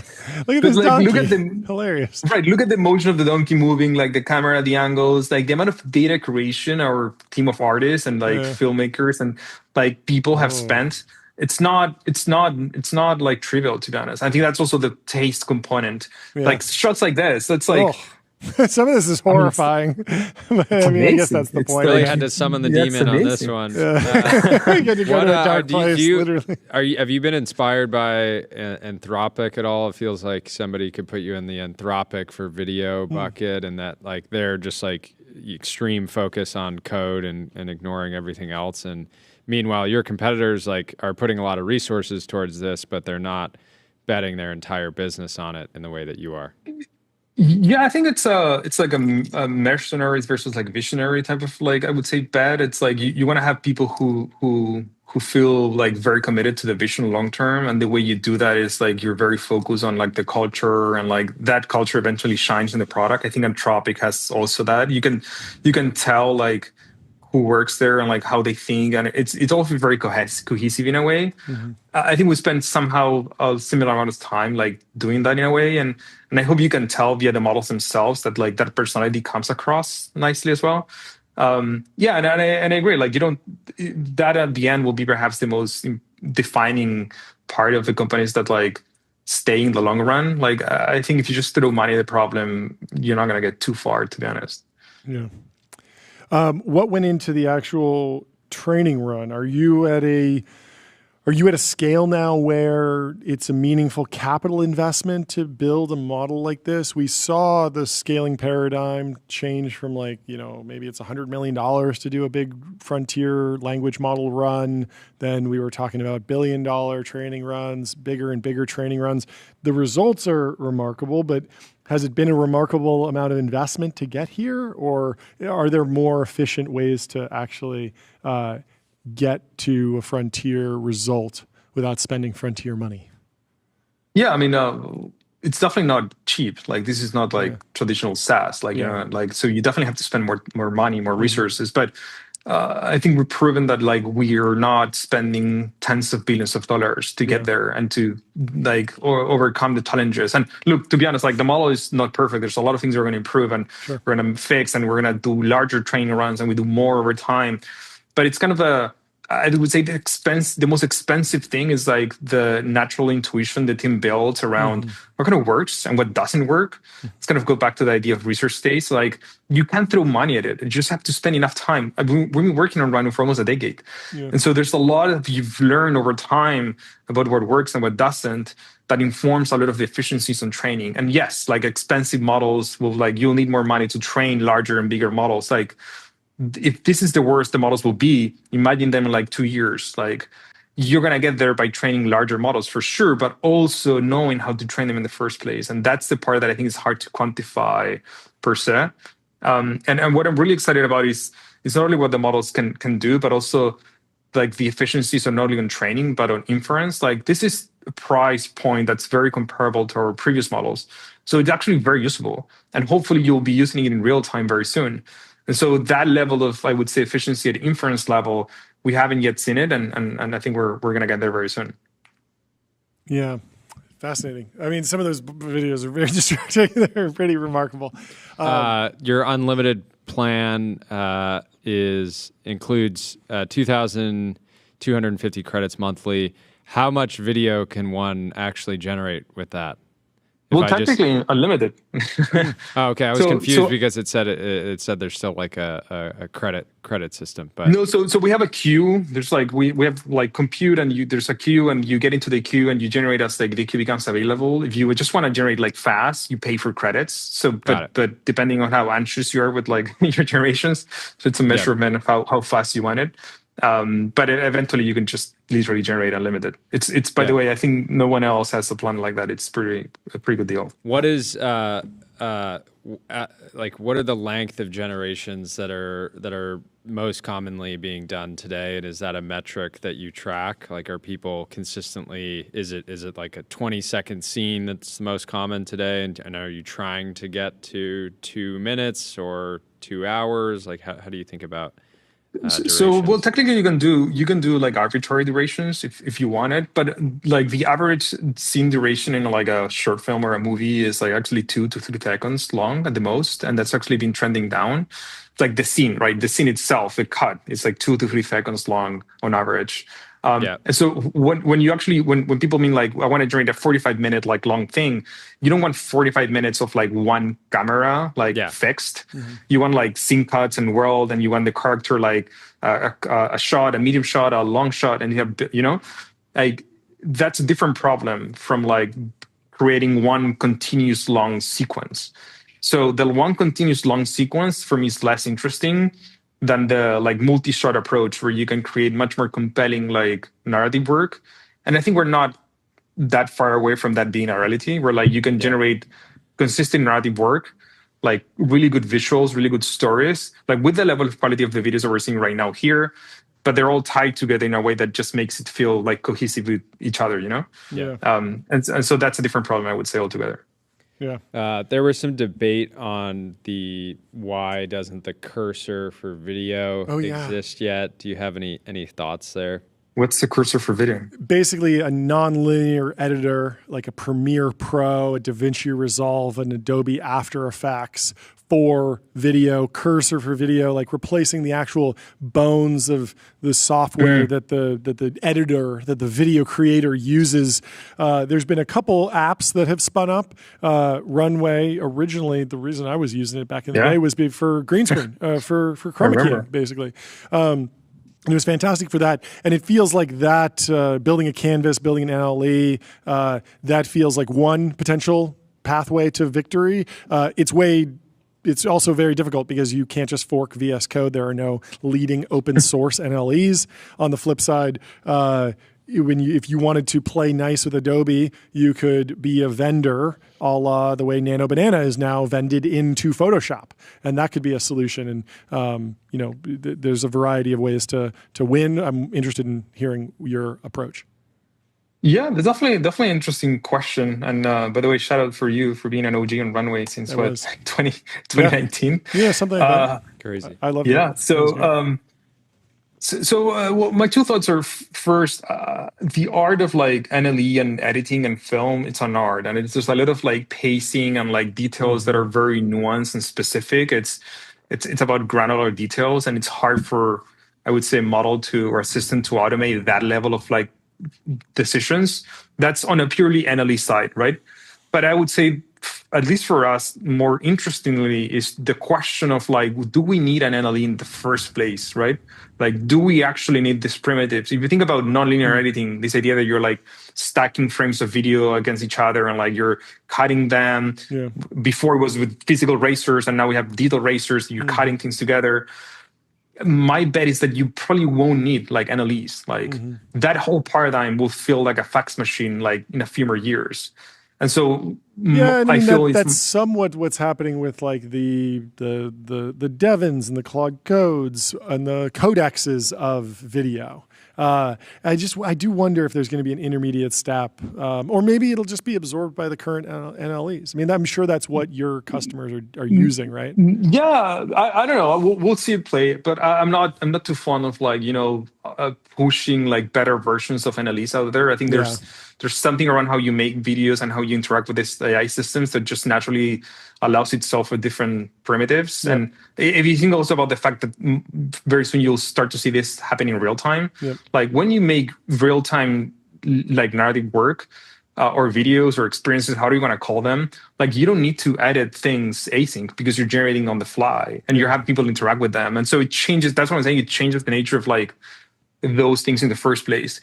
And there's a transitional period where like we're seeing like NLEs being augmented with AI, but I think that's transitory. I don't think it's going to pay out like in the long run. No, I think has Hollywood capitulated yet? What's going on there? We had it's funny. I've been hearing more and more about Suno from not just guests and friends of the show, but just like random people out in the world. It sounds like every single musical artist now is like using it in some degree, even if they're not willing to talk about it. What is the case in traditional Hollywood and entertainment? You can't exactly hide that you're using AI video.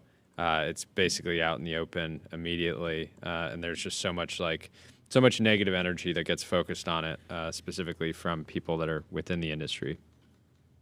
I think the negative energy is like the water problem with AI. Like it's kind of this unrealistic, like, and very noisy, not representative sample of what's actually happening within the industry. If you go to LA, if you speak with the agencies, with the talent, with the filmmakers, with the studios, with the production teams, they're on board on AI like years ago, like months ago. Like they're fans, they're using it, they understand it. Of course, there's pockets of people who are like more advanced than others. But I would say the narrative publicly hasn't yet catch up with that. Mostly because some people might not want to speak about it, or it's much more interesting to say, like all the negative things to say the positive things. I would say Hollywood already has overcome that, and they're pretty much on board. I would say gaming companies are now where Hollywood companies were like a year and a half ago or 2 years ago. So that's, I would say, an industry who's now catching up more to what AI can help them and how they can use it. So yeah, I would say some of those narratives are a bit fake, to be honest. Yeah. Well, thank you so much for taking the time to come on the show on a busy day. We appreciate it. And I can't wait to play around with the new model. We have a benchmark here, Bezel Bench, where we try and recreate a very complicated shot from that we shot practically with a bunch of different watches with our intern or gap semester, Tyler Cosgrove. And it has the shot's very long. It pulls out, it twists around. It's a pretty complex shot. And that's our current benchmark. And we'll be testing and we'll let everyone know how it goes. But thank you so much for taking the time to come chat with us. We'll talk to you soon. Thank you guys. Good update. Goodbye. Let me tell you about Julius.ai, the AI data analyst that works for you.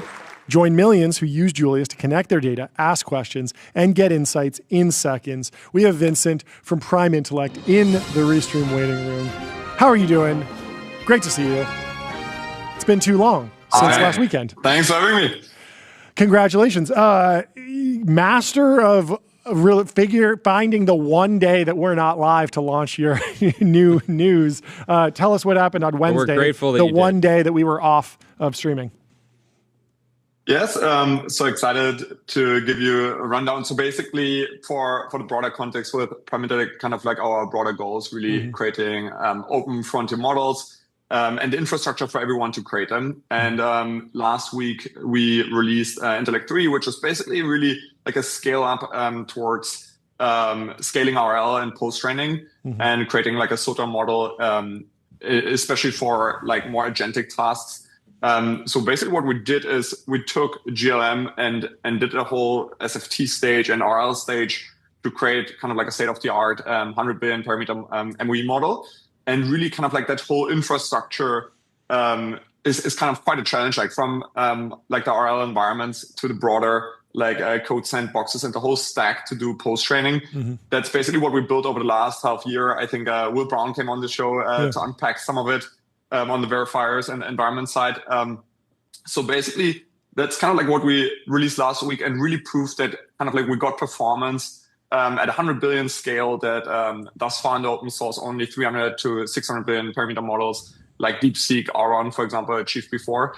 So basically getting to better performance actually at a much smaller scale. And I think in general, it showcases that like open models are starting to catch up. Obviously, I think quite interesting is in general seeing the trend that not just with our model, but also more broadly with other releases like DeepSeek today and over the weekend, that actually they're also on par with like the closed models now. And I think really our goal is, so it was almost like a preview release, but already SOTA is we basically released like our early checkpoint and we're actually scaling it much further, also on more like agentic capabilities, but basically really like making it sort of across like a range of tasks. And really, I think the foundation of this, which is quite interesting, is that we created this environment hub where anyone in the world can create one of these RL environments, which we ultimately then included in a training run. So basically, different people in the open source contributed actually to the RL environments that we trained on for this model. So yeah, give me a concrete example of like this shift of businesses that need to, buy a model that has been trained in a specific RL environment. We've heard the example of like someone's creating a clone of DoorDash and they're figuring out how to do DoorDash orders agentically. But what else are you seeing? What are some other good examples of when a business would pull this off the shelf from all the different opportunities, from all the different APIs that are out there, and create something, I guess, semi-custom for a specific business use case? Like, what are you seeing out there? Yeah, so I think what's interesting is like there's, I think, two buckets. Basically, there's a bunch of these people like creating our environments for the labs, like the DoorDash clones, etc. So basically, to push really capability. So I think we're in this paradigm right now, obviously, where ultimately like scaling RL is the main way on how these models improve, right? Like we've seen it with Opus or with GPT-5 and Gemini. Like there was mainly like I think a scale up in RL. But basically what we are seeing are two things. It's like on the one side is like there's a lot of demand for these RL environments, but then the other side, RL is very sample efficient, so you can take an open model and then really create an RL environment for the specific use case you care about and scale capabilities for that. So I think a good example of this was, for example, Cursor with Composer. Like that was like what's widely believed or known as like to be a scale up of an open source model, and the RL environment was Cursor. Like they basically just gave it like the tools and the things within the harness and application of Cursor itself. So they trained basically that model like really on getting really good at using Cursor. And I think we'll see the same play out like across all the applications, where basically the broader theory is like every application, every company will be an AI company or AI native, and will have an opportunity to really post-train and use RL to make the models work specifically on their application. So even if you take examples of like, say, a Figma, right? Like if they want to make their platform agentic, really they need to create an RL environment around Figma and post-train on that environment to be able to serve that within Figma. Like kind of like out of the box, like the closed models won't be perfect at like really navigating and making those applications agentic. So I think that like, that's the broader theory. I think really it's so like the capital requirements are much, much lower than I think the big labs want to believe you. Like in the sense where it's like you can for like hundreds of thousands of dollars like post-train a model, right? It's like to be much better on your application. And then also you are able to Big like labs serve hate the model this cheaper. one weird trick.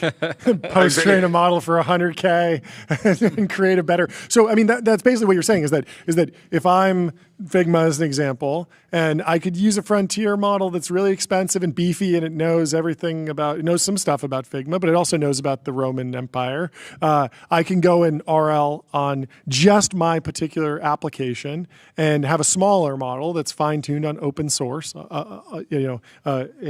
open source model, and get better performance than with the big beefy, do everything Omni model. Is that right? Exactly. And I think really you get better performance, but also at a lower price point potentially, right? Okay. Because you can really specialize the model to be extremely good for your use case. So I think you could see this with like Cognition post-training their own model, with like Cursor post-training their own model, Composer. And Composer is also, it's much cheaper to serve. It's much faster, like same for the model Cognition was building. So I think what we're seeing, and we've started to work with like dozens of customers on like helping them basically do post-training in RL. I think we're basically starting to see a huge pull in terms of like enterprises realizing that like if they want to get a specific capability, RL is the way to get it, and ultimately enables them quite capital efficiently like to train those models and serve those models, and then really get to like a point where even in deployment, like all the interactions from the user help improve the model. So I think with the Cursor example, like for example, Cursor tab interaction, every yes and no that a user gives to the model is updating the model every 2 hours. So that's what like Rakesh talks a lot about. 2 hours. Like online RL. Yeah, like they basically continuously training the model in a 2-hour interval and pushing updates every 2 hours to Cursor tab. So basically every user using Cursor for the last 2 hours is being post-trained on, so to speak, like with kind of like an online RL loop. And I think that's something which we'll see more and more, that basically applications will do their own RL, their own post-training.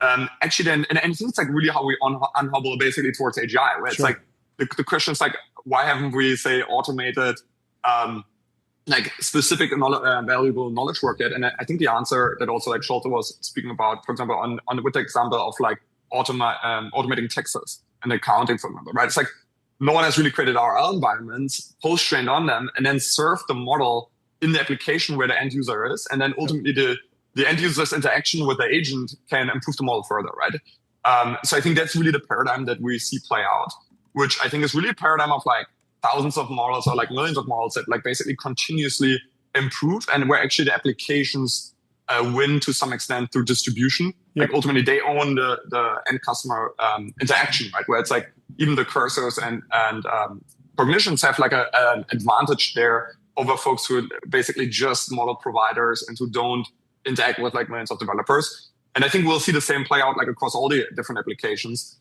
And it's something like, for example, Satya talked about also in the context even of like Copilot and Microsoft, right? Like they own distribution. They can like create the cursor for Excel or for like PowerPoint or other things, right? And then post train on all those interactions. So I think we'll see this like play out, I think, across like all the different verticals. And I think it's like a broader trend, thing of just like every company needs to become AI native, right? Like, and own also keep owning the distribution. Like they don't want to give all of it up to the big AGI labs. Yep, that makes sense. We got a question from our intern Tyler. If we can shoot over there.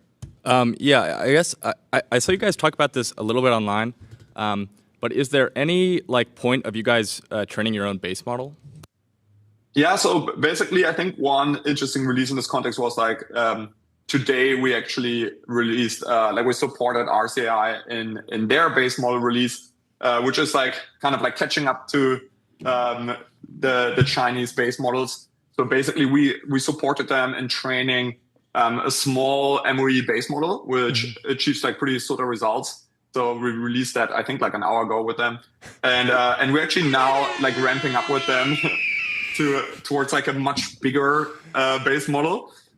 So fully pre-trained from scratch. So we actually just had like 2,000 B300s going live, I think, yesterday to ramp up like towards like a much bigger pre-train. And I think like it's really, I think like the broader pattern is like since kind of like Llama had some reorgs and changes and Mistral became sort of like a forward deployed European enterprise play or something, I think there's really no one left outside of China right now to go end to end in the model stack. I think others like Reflection, I think, are trying to also pick that up. But I think there's very few players, I think, outside of China. So I think that's our broader goal. Is really is like serving like the world more globally, but also like the West and the US with like an end-to-end pipeline, right? That's like from data to pre-training to mid-training to post-training, like the full stack, and making that accessible to like enterprises and people who are like training on models. So I think like there's a huge, I think, pull where a lot of enterprises or even like sovereign, like nation states, etc., like they can't train on Chinese open models, but they can't rely on closed models. So I think there's a huge gap in the market right now that we're trying to fill of really like serving kind of like that whole segment. Do you have anything else, Jordy? No, this was great. I want to know one last question about, what will the market structure look like in maybe a year or two around like implementing these RL environments for companies? Because when I see, you say every company is an AI company. I believe that's somewhat true, and I believe every tech company, maybe every founder-led tech company under 10 years might be able to say, okay, yes, we're going to go and train, fine-tune a model and turn our application into an RL environment. But if I'm, the Coca-Cola company, I might not be at that level of like going and building RL environments for every business process. I'm probably more of a buyer of this AI as SaaS almost. So how do you see that kind of breaking out? How do you see like a truly legacy, non-tech company adopting a fine-tuned LLM or an RL'd model? Totally. No, I think there's like early adopters and later adopters. I think Coca-Cola might be more like a late adopter and might not need to adopt it early on. Yeah. But I think they are even adopting it just like in less obvious places, right? Where it's like ultimately, I think they're initially just like using the AI tools that use us, for example, right? Yep. In a sense where it's like, say, customer service, right? It's like is a like perfect example of like where you get a lot of gains out of post training, and then like they might put like basically. The AI native customer service platforms might use us to post train using Coca-Cola data to serve them a better like model. So I think what we'll see play out, I think, is really just like making like a lot of that like so accessible to your point that it feels more like using SaaS.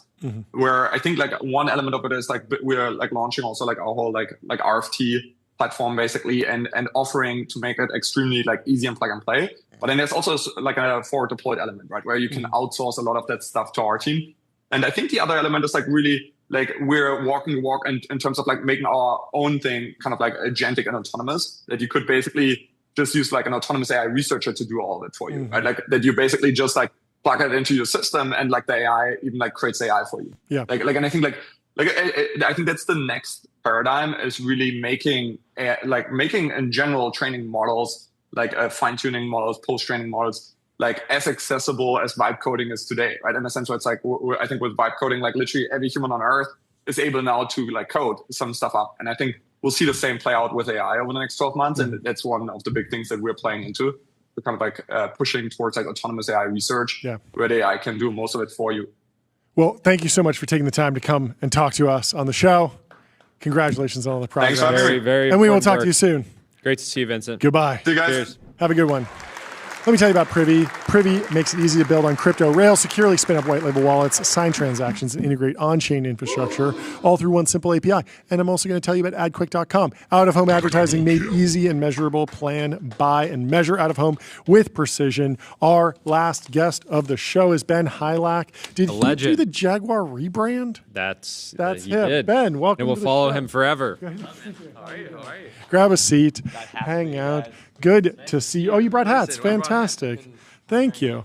Please, grab a seat, introduce yourself, introduce the company. What's the news? Yes. So my name's Ben Hylack. Yes. Let's take a second for the flow. Fantastic. Thank you. Let's take Thank a you. second. This is kind of like a vintage Silicon Valley flow that you don't, somewhat of a lost art. I appreciate it. You guys have great hair as well. I felt a lot of pressure. You'll notice I'm not wearing a hat today, and it's because I did notice, actually. Yes. I discovered a blow dryer, I think, around 9 months ago, 10 months ago. So that was a big moment for me. Your life's never been the same. Never been the same since. But my name's Ben Hylack, as you guys know. I'm the CTO of a company called Raindrop. So really simply put, we monitor agents in production. So we were building a product ourselves probably around 2 years ago now, which was like a coding agent.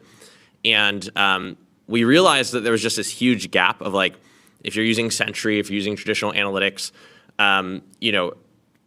they're covering like the things the users are clicking, and almost everything that's happening in your product, if you're making an agent, is just not covered. So you just have no idea what's These going on. agents are going absolutely wild. They're going crazy. They're going haywire.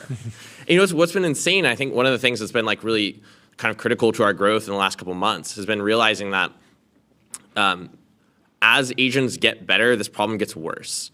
So that was not necessarily intuitive to us in the beginning. You think like, oh, well, agents are going to get better. Maybe this problem becomes less important. But it's like, actually, as they become more capable, they can use more tools. More valuable. Exactly. So for example, if you take a company like Replit, it's like, maybe a year ago or 2 years ago, or when they first launched, you couldn't quite get as far, right? Maybe you could just get like a personal website or something. And so if it messes up at that point, it kind of gets stuck. It's like, okay, maybe it's not the end of the world. But now with Replit, you're able to build just like real applications. Like people are building real production applications. So now if you get to a point where it gets stuck, something goes wrong, suddenly it's like, it's a real issue. So that was not intuitive before, but.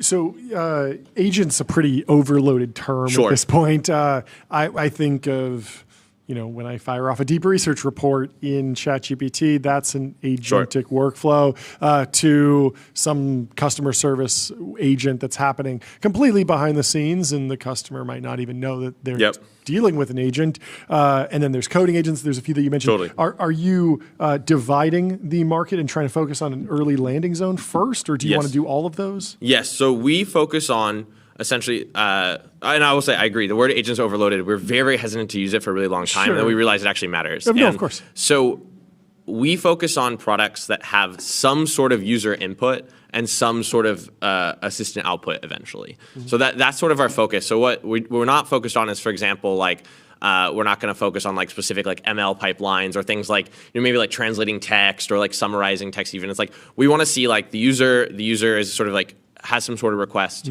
the assistant is responding to that request. And we do map essentially everything that happens in between that initial user input and to what the assistant actually responds.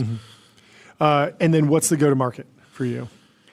I mean, it's been a little crazy, actually. We've had a lot of inbound. Okay. So some of our biggest customers have been inbound. A lot of it has been like when we first launched, I think, I guess this was like 6 months ago or 7 months ago now, agents weren't as big of a deal. And so I think in the first month or two, we had a lot of customers who were like, oh, okay, like I have evals. I think like, we'll need this at some some point. But it didn't really make sense for them. And a lot of them came back in the last like a month or two after that. And we're like, holy shit, okay, now I get it. We need you. Like, so it's actually been a ton of inbound. We don't really pay for advertising, anything like that. If we see a really crazy failure in the news, we'll reach out to that company, obviously, and be like, hey, this is something we can help with. Sure. How are you thinking about the target like the best type of customer? Are you segmenting it by size? Do you want to go enterprise up front because they're implementing agents at scale, or are you more likely to see immediate results of the startup that just kind of gets it and they can hop on really quickly? Like, how are you thinking about prioritizing, if you are at all? Yeah, it's a really good question. I think that we really look at the entire range, and I think that we see and have always seen startups as being a really core part of keeping our company healthy. Sure. I heard a while ago that like Posthog has this metric where they look at like what percentage of YC companies in every batch are using them. Sure. And so that's why we started with startups. Yeah. Like they're able to move faster. So for example, like when a new model comes out, just to give actually a very specific example. So GPT-5 introduced intermediate reasoning, right? It was kind of one of the first models to do this, where like it's going to make tool calls, it's going to look at the results of those tool calls, think about it, and then make more tool calls. Take that, think about it, right? More tool calls. It sounds small or subtle, but actually it kind of means that if you architected these your system, your pipelines in the wrong way, you just couldn't use that. Like and it really helped. So where startups will just like just throw everything out the next day, right? And they'll ship a whole new thing in a week. You don't see like if you look at like the biggest enterprises, they're not going to do that. Sure. So you can learn really fast with startups. That being said, on the flip side, I think that the problem we're solving is actually most painful for enterprises, right? It's like the most critical, high stakes environments are where like failures cost the most in every single sense. Yeah. How much of categories of agents that you're excited about that are maybe underhyped today? Coding agents are like sufficiently hyped, I think. Coding agents are, and for good reason. And yeah, deep for research too, good probably. reason, but like, and maybe they're deserving of more hype. Who Yeah. knows?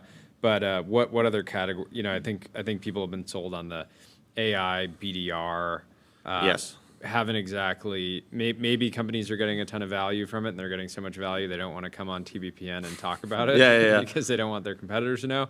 And then obviously like CX feels sufficiently hyped. But what else are you seeing?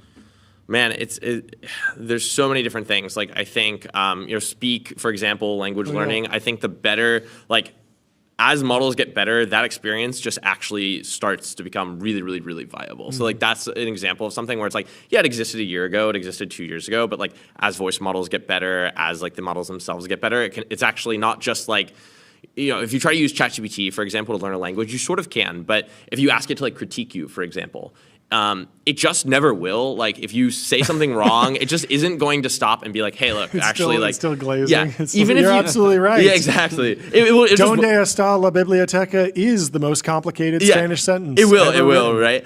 You're fluent. Exactly, you're fluent. You're good. It's like, yeah, you're pretty much good to go. And even if you can get it to the point where like, if you can really, really like prompt it into critiquing you, it'll just like start critiquing everything, which is also not what you want as like you're learning a language. So like it turns out, and I think we see this with a lot of products, that like getting something right is actually a lot of details and really, really understanding that domain. So I think we're seeing that in literally every domain, like whether it's like marketing, whether it's like even just like the idea of having a personal assistant. Like notably, we don't have that yet, which is crazy, right? Like we have these assistant models, but then none of us actually have an assistant. We can just chat and be like, hey, send this email. Right? I don't. And so but I think we're starting to see products actually like nail that, like smaller mostly. But how are you thinking about just? I don't know if like if you're Sentry for AI agents, does Sentry actually handle this? But just types of AI failures that happen for more infrastructural reasons. So just the GPUs are on fire, or like there's just not enough GPUs in this particular cloud, and you just see a spike in 100%. demand, and so you just can't provision more. Like those types of more tactical errors. Do you help with that? Sort of would be the answer. So I think it's actually really interesting is that one thing we realized about evals is that they don't catch those sort of issues. Like, you're kind of testing just like the model. What is the model responding? But then there's all of these things that happen in between. Like, I remember really, really early on when we launched, one of the issues that a customer caught was like their file upload was broken. So a bunch of users all started complaining about like the file upload's taking too long. It's like, okay, well, it's not like an AI problem, but it is. And so we see that with like tool calls. we saw one of our customers had an issue, sort of what you're saying, which is that like they started having like they have their own GPUs, they started having like an infrastructure error, and it was mixing up responses between users, and so users all started complaining like, hey, that's not what I like. What are you talking about? That's not what I said. So it was like an increase in that like. I don't know if you're talking about Meta, but I think that happened at Meta. It wasn't Meta. They're not one of our customers yet, but there was a situation they need where us, like right? That's people the thing. could share. It was not that bad, but it was something like I could share my chat with you, but if I shared it with you and I didn't know that I was sharing it, it would go out everywhere. And so stuff like that happens. Totally, there's all these sorts of things. Yeah, so of you course. can actually catch those sort of problems. It's actually one of the one of the things is like. That ground truth is actually really, really important because if you just see like a few errors, like let's say you have a tool call, like your agent calls tools, like that's going to error once in a while, right? Like that's might not be the biggest deal, but especially if you can see when it actually starts to affect users, like that's really powerful. Yeah, that makes sense. What about degradation of models under the hood? I feel like people, I don't know if it's just a meme. I've noticed it here and there. I'm not benchmarking everything every night My like slop some agent big was companies. degraded. But it does feel like that sometimes, right? It feels like sometimes I'm like, wait a minute. It used to respond in this many tokens. Now it responds this many. It used to look HD. Now it looks standard definition. Like I agree with you. This is real, right? I think it's real. I know that I can't say too much. I know that at least on one occasion that I think people were led to believe that there wasn't a thing. I know that there was. Okay. So that's it. You know what I mean? I can't say who. It was a big company. Okay. And because I noticed this and I thought it I was. can't say whose hands were caught. I can't say which one of the. I caught some red hands. Yeah, exactly. And like it was like I thought it was a cursor problem. It was like some really absurd behavior. And then I went into ChatGPT and it was doing the same. Oh, I just said. But anyway, yeah. Like I think that the reality is that like every single one of these providers are like having these sort of problems, and they're trying to optimize costs. They're trying to like make changes, and like so I think it's natural. And some of them I understand where I'm like, oh, okay, well, yeah. Realistically, I haven't used that in a long time. I came back. I kind of churned. I don't really mind that you put me on the lower tier. I just hope that for the people that actually like went and built businesses around this, that are using it at the API level, that are hopefully paying for the service at a high gross margin to you, you're not degrading the service behind their backs. Like 100%. Right. So, anyway, who did the deal? Anybody we know? You want to hit the gong? You want to hit the gong? Oh, let's do it. Yeah. Hit the gong. Tell us how much you raised. How much did you raise? We raised $15 million in total. From who? Lightspeed. Who did the deal? Bucky. Yeah, let's go. Let's go. Hit it again for Bucky. Let's hit it again for Bucky. We love This one's Bucky. for you, This one's for you, Bucky. Clean hit. Yeah, we're big fans of Bucky over here, so I just wanted to get him a shout out. Us too. I think the moment we met him, we were like, okay, like he matched our energy, like great vibe. Yeah, he's doing great stuff. How's building the team going? It's going. I think we're really, really picky, we've realized. And so it's really hard. And I think hiring in San Francisco is really hard. We have a great team. It's honestly really, really small still. If you want to get out of San Francisco, you could book a wander with inspiring views, hotel, great amenities, dreamy beds, top tier cleaning, 20% concierge service. It's a vacation home, but better. You could do an offsite there. We could do our offsite. That's beautiful. You could do your offsite. No I once used a team offsite as a recruiting tactic. I said we are going on an offsite in 2 weeks. And I posted a picture. Oh yeah, you want to come?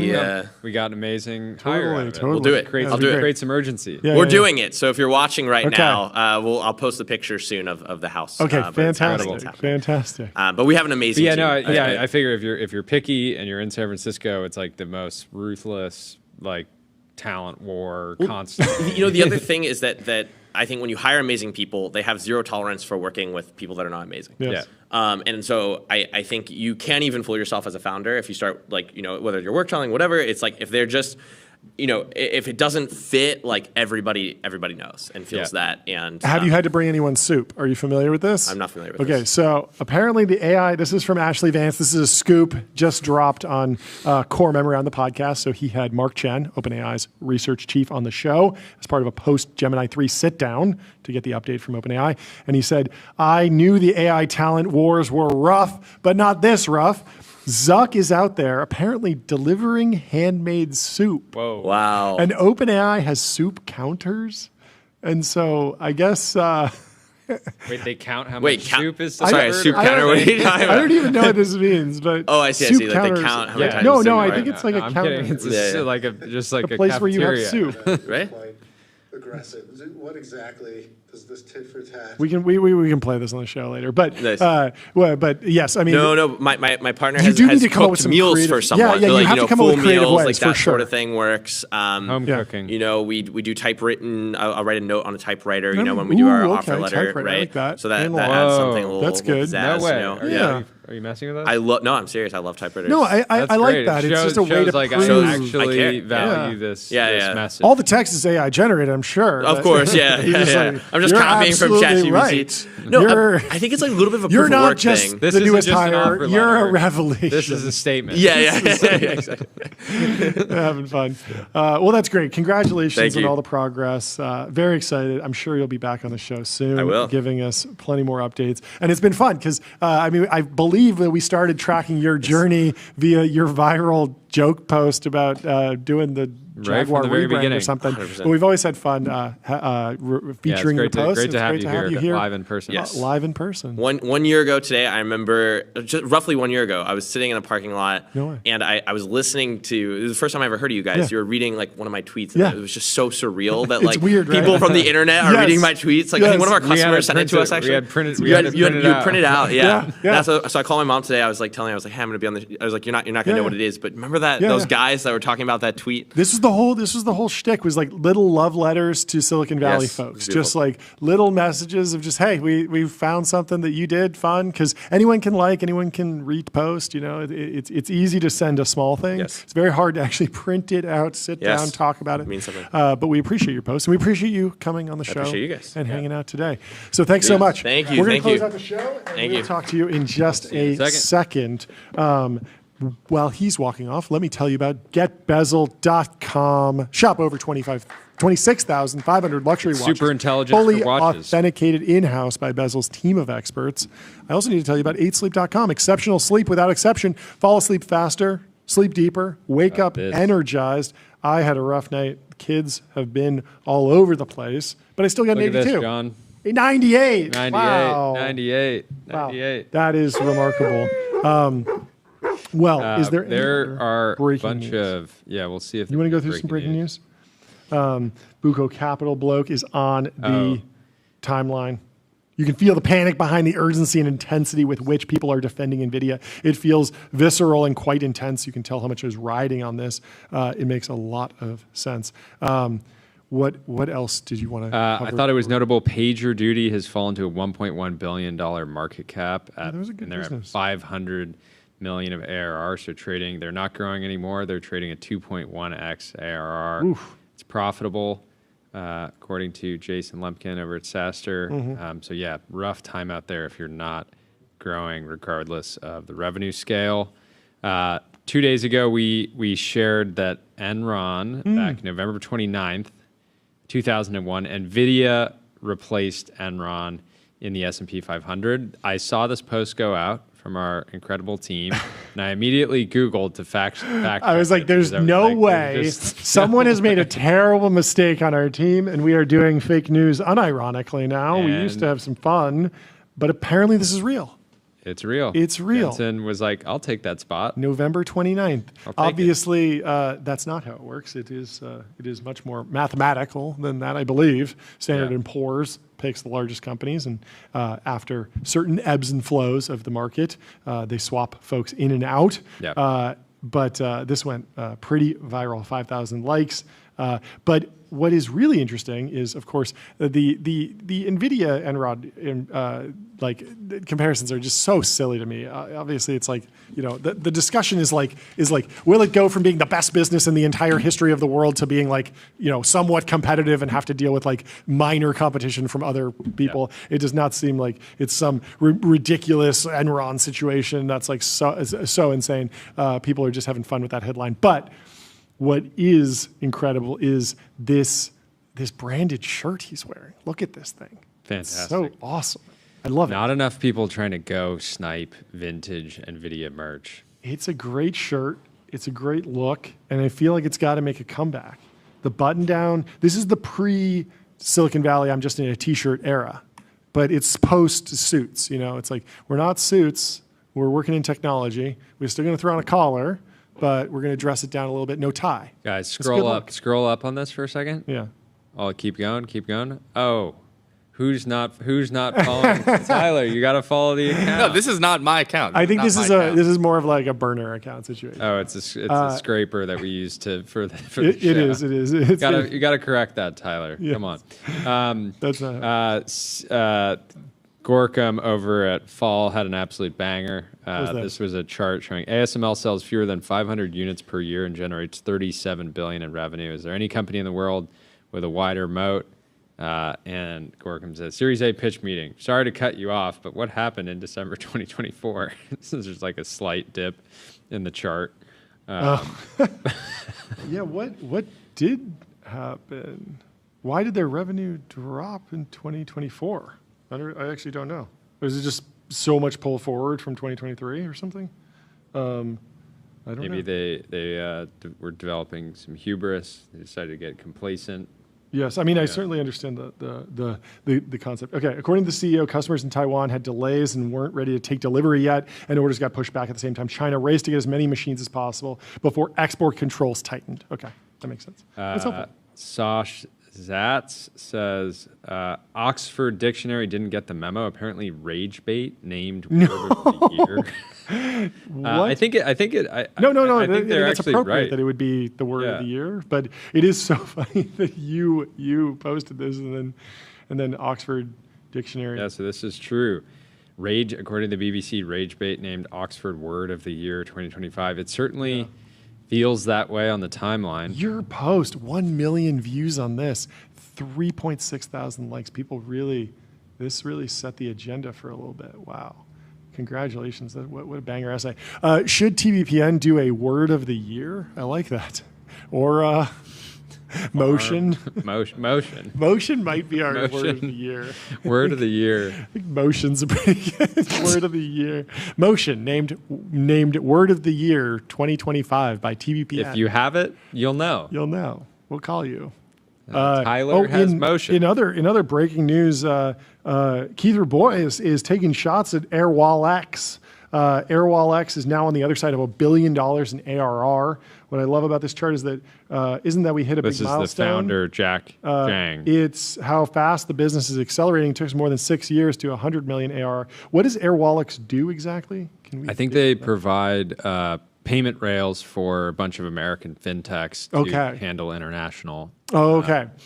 And so Keith Rabois, been on the show multiple times, says, cool growth chart. Have you disclosed to U.S. customers like Rippling, Bill.com, Brax, Navan, that you're quietly sending their customers data to China?